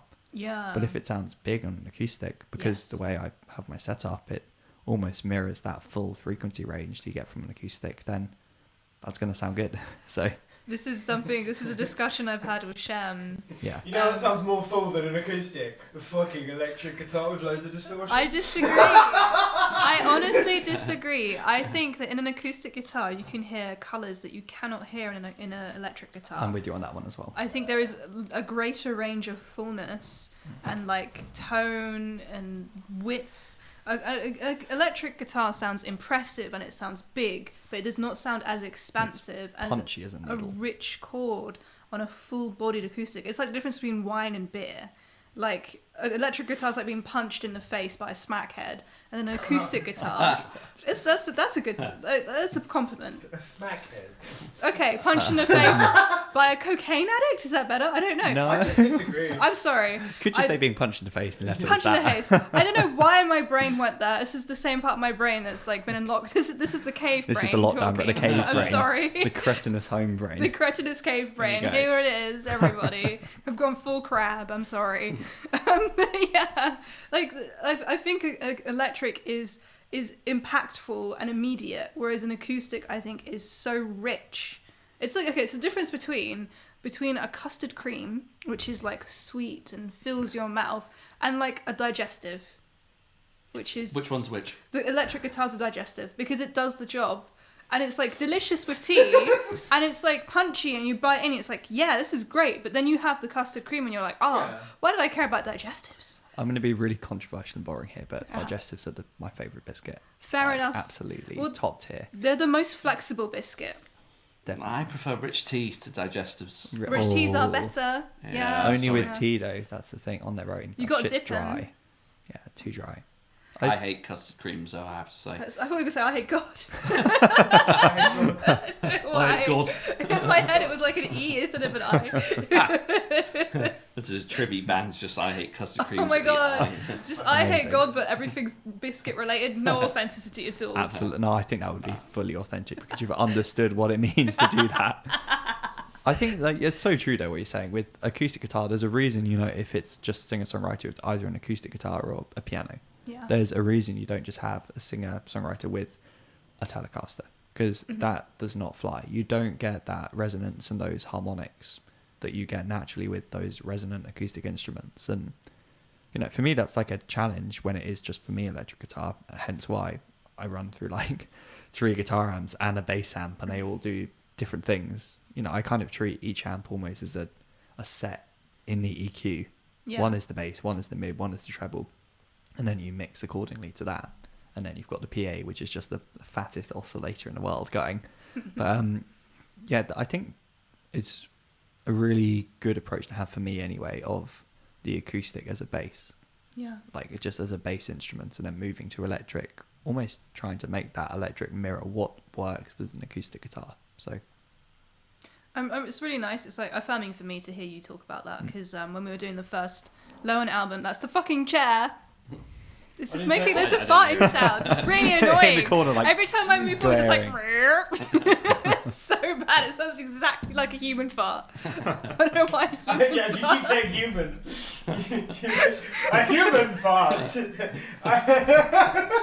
Fucking- Here I am talking about human music. You're like the aliens in The Simpsons. Like, Oh, we're human. exchanging protein strands. Maybe I actually am, and my mask is cracking, and like this whole thing is a human weird fever fart. dream. Do you know the funniest thing is as well is that sound's not even going to get caught on mic. No, So it's just, no, so you're it's just just making Now the whole it thing sounds up. like I'm actually farting. got to add but- that in. No one can hear that. They can only hear you talking about so it. you've just got to add that in post. Yeah. Like that's gonna be it. The You should sound just do some comedy fart sounds. Sorry, guys. What was I even fucking saying? You were saying about the Lowen stuff. Oh, I'm sorry to talk about myself. It's fucking boring. No, it's but- good. Good No, to it's have good in that. the context. That's how Yeah, the conversations Yeah, in the work. context, we talk about acoustic. Sorry, as you can see, I've forgotten how to How to conversate. Conversate. I'm just fucking. I've evolved into a crab. Finally, it's happened. It's your final form. It is the final. It's the final form of all Final evolution species. of its Have you crab. read about calcination? It's my Yep. favorite like science thing. Like love everything just becomes crabs. It's just. Oh, for God's sake! I heard that one. It's so bad. It always happens when I shift my butt. It's like. Meow. Sorry, I've ruined the whole podcast with my fake farts. we've done this. I Right, can't cancel it. believe Cancel it you've now. done this. I know what you're referring to. Most of what I say is just weird low-key internet references, and people haven't quite caught on yet. Oh, this is great. What I was trying to say is when we were doing the first Lowen album, I kind of like forced Shem to play the songs on acoustic, which he hated, but it really helped me find some good vocal melodies because you can feel extra resonance in the guitar. And Shem's like, Yeah. nah. You I just think acoustic guitars are garbage. I love them. if I you love can play them. it on an acoustic, that is the ultimate test of can you play it on an electric though. That is what I was just saying. disagree. I don't think so. I know if it sounds good on an acoustic, it's going to sound good on electric, but it's not the same way the other way around. I think it's a bit like Depends if what you're you're playing. if you played like a wind instrument, it'd be the difference between playing like a flute and a sax. No, Like, it still I feel sound like good. they're very different. I feel No, No, I play a wind instrument. I don't agree with you. I'm with you on that one. Yeah, wind instruments is unite. Yeah, it's like Yeah. it might be another reed instrument with the same fingerings but just different tone. I don't know. Yeah, I you just think- have it'll be a different pitch or a different So tone. I've yeah, had like an old acoustic guitar that I thought sounded garbage, right. and I thought the guitar I sucked. love that guitar. And then someone's come to my house, picked up that guitar, played the guitar, and it sounds like an ovation. It sounds amazing, and I'm like, oh, I just suck at playing acoustic guitar. But You that don't. guy couldn't play riffs the same way I play riffs. Honey, We're both different you skill don't sets. suck. You don't suck at acoustic turn into the guitar. self-help. You just think because it's not like loud and punchy that it's bad. That's how I feel anyway. Yeah. You don't have to like the acoustic thing, but I would like to do it anyway when doing vocal melodies Oh, because yeah, it that's really okay. helps. Yeah. Yeah. I think it's a good like physical, let alone what it sounds like, whatever. If you can physically play it on an acoustic, you will easily be able to play it on an electric, which I think is a really good like just as a tool for practice, Yeah. because it is harder to play riffy stuff on an acoustic. Yeah. Just objectively, if you're playing really fast, when it's easier, much easier, you know, electric bridge pickup, fine. If you can play that shit on acoustic, like, you're going to absolutely shred it with the electric. So, especially solo-y stuff. Is that because of hammer-ons? Is that when you just go whoop on the thing without... That is maybe one of the things that's more Sorry, difficult to do. Ignorant guitarist question. There's one, but just I can't- everything. I can't play regular scale guitars. You I need can long only play guitars. guitars I've with got- French Shem is a man of length. I've got one of those Squire baritone jazz masters, I can't and play normal ones. I've got one of those. It was those 30-inch Squire ones, and it's great. But it's Are you 'cause looking I've to sell got- it? Absolutely, you They're are. worth like $1,000 You know, now. they Yeah. were sold like cheap, and oh my god, Because that was Shem a got lucky- it when it came out. Yeah, me too And we as were well. like gonna get a spare one, Yeah, and we were just I like, was gonna say you're what? welcome to borrow it if you ever need. Like, Oh, you're because so I don't really nice. play it that much. Like, Okay, well when you're looking you to can sell give it it, like, let us you can know. borrow it. What were you going to say about it? I was gonna say, like, it's so weird going from that to my regular one, because it's a regular scale, like LTD telly, which is just set up in ridiculous tuning with like silly thick strings on. But for me, I find that to be a bonus because I can play those really, you know, complex chords, Yeah. which It's not good for complex struggle chord to shapes. do. I can do it, On but the it hurts like a first one. motherfucker. Yeah. You know, but then when you go back to it, you can do the most amazing fucking stretches on the neck. Yeah, Like, I love it it's when Shem does it's it. actually good to like write stuff on that and then transfer it to your regular guitar, because suddenly it feels so easy again. Yeah, that's like- true. Yeah, and I've outing myself, small fingers, Tiny hand. tiny club? hand. Literally, I guarantee my hands like the same size as yours. I think yours are a But- bit bigger. Probably not. I've like stubby fingers, so look, like, Oh, we're very similar, but I think I'm a yeah, it's tiny just my bit smaller. tiny, bigger palms, but same fingers. But Yeah. so like, it's so painful sometimes on the baritone, like to get those Really? stretches, Yeah. because I'm just like, ugh. But then coming back to the regular scale guitar, it feels so easy. It's so good. It's such a good, like, both tool for practice and writing as well, you know, just for that tone. As a small hand person playing guitar, like, it's one of the reasons I never really ended up. I own guitars, I own a bass and a really good bass, I may add, and like a very pretty spear guitar. Yeah. I can't fucking play them. Like, I literally got the spear because I could actually fit my hand round the neck, because the neck wasn't like 50 inches thick. Not that they actually are, you know what I'm saying. Yeah, sorry. Just picture the Thanks for that. 50-inch neck I was guitar. going to say, thanks for that, like, clarification there. It's actually Trent Reznor's neck that I'm playing this whole time. Yeah. But anyway, what was I fucking talking? Yeah, it's just really hard to play. Like, you're curling the fingers around and putting your thumb in the thing, and it's just Yeah. I need to stop doing this hand movement. That's It's what not I love great. about mine, because it's like, it's a, you know, LTD, ESP, Japanese brand. Their Nice. necks are fucking tiny, Aw. which is great for me. Like, I can, especially when you're playing for like that long, you know, you're 20 minutes in and you're playing lots of chords, it does start to hurt, which I think was probably what, when I was recording, like, booted me out of that mindset. It's like, oh my god, my hand is cramping. But I think having those, like, that nice smaller, like, profile neck as well makes it so much easier just to, anyway, enough of guitar talk. No, Sorry that's cool. Have for the you ever- vocalists. You know what I've always wanted to try is those aluminium guitars. I really want to. They're heavy as fuck. Are they though. heavy? Because the Yeah. necks look really thin. The aluminium ones are really heavy, especially if you're going like electric guitar company with a plexiglass. Those are the ones I love. The electric guitar, They like are Conan so used heavy. those. Don't Conan, they? no, They're they use Dunnable. Dunnable ones. Oh, they're Dunnable ones. Okay. Sun uses electric guitar company. Melvin's, Buzz uses one. Melvin's. Aaron Turner from Sumac, he uses Yeah. one as well. They're beautiful. And yeah, but you've even got other ones, like you do have other aluminium ones. You've got Honer as well. I think what's the name, Tanya from Bismuth has like a aluminium neck bass and stuff like that. And those are cool because it's like a It's wooden just body. the neck, yeah. So it Yeah. must be not as heavy. I think the thing is that they're super, from what I understand, like really susceptible to like temperature change. Oh, because yeah, 'Cause the obviously metal being metal, warp yeah. really So you have easily. to, Yeah. you do have to like adjust them a lot, I think. Oh, but- yeah. That was the yeah, main they're thing I heavy was as wondering fuck. about the necks is like how much you have to adjust them, and because I guess like metal can become quite soft. Yeah, but the sustain as well on that must they're be beautiful. amazing. I really want to have like a go on one of those necks, even though I Me don't know too. shit about guitar. It just look really cool. I think it would be like a bit too clanky for me. Like I try and play full chords and it would like chime a bit too much. I I don't know. like the idea of them, yeah. Yeah, it's a bit cold. Bit- I like proper like satin necks. I think it would get a bit too slippy. If it was like a, you know, like a satin like brushed matte metal neck. That would be quite nice, I think. But as like regular aluminium must be It will get really slippery. You're right. Yeah, especially on like stage lights or something. Damn, you're right. It must get hot as well.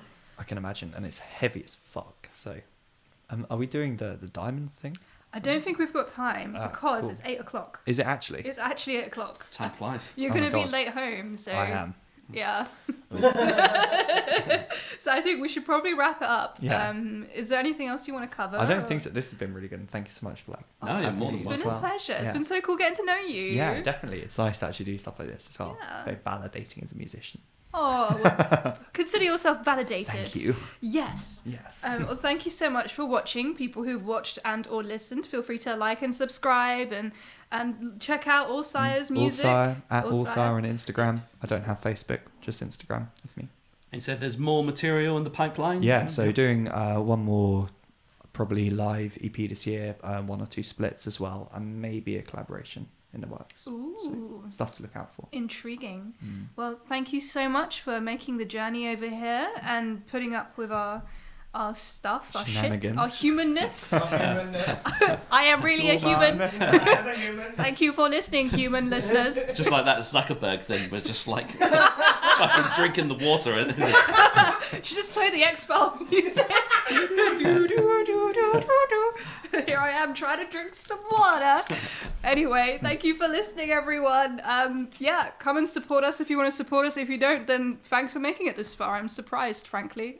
Thanks for chilling with us. Au revoir. So yeah. Thank you very much.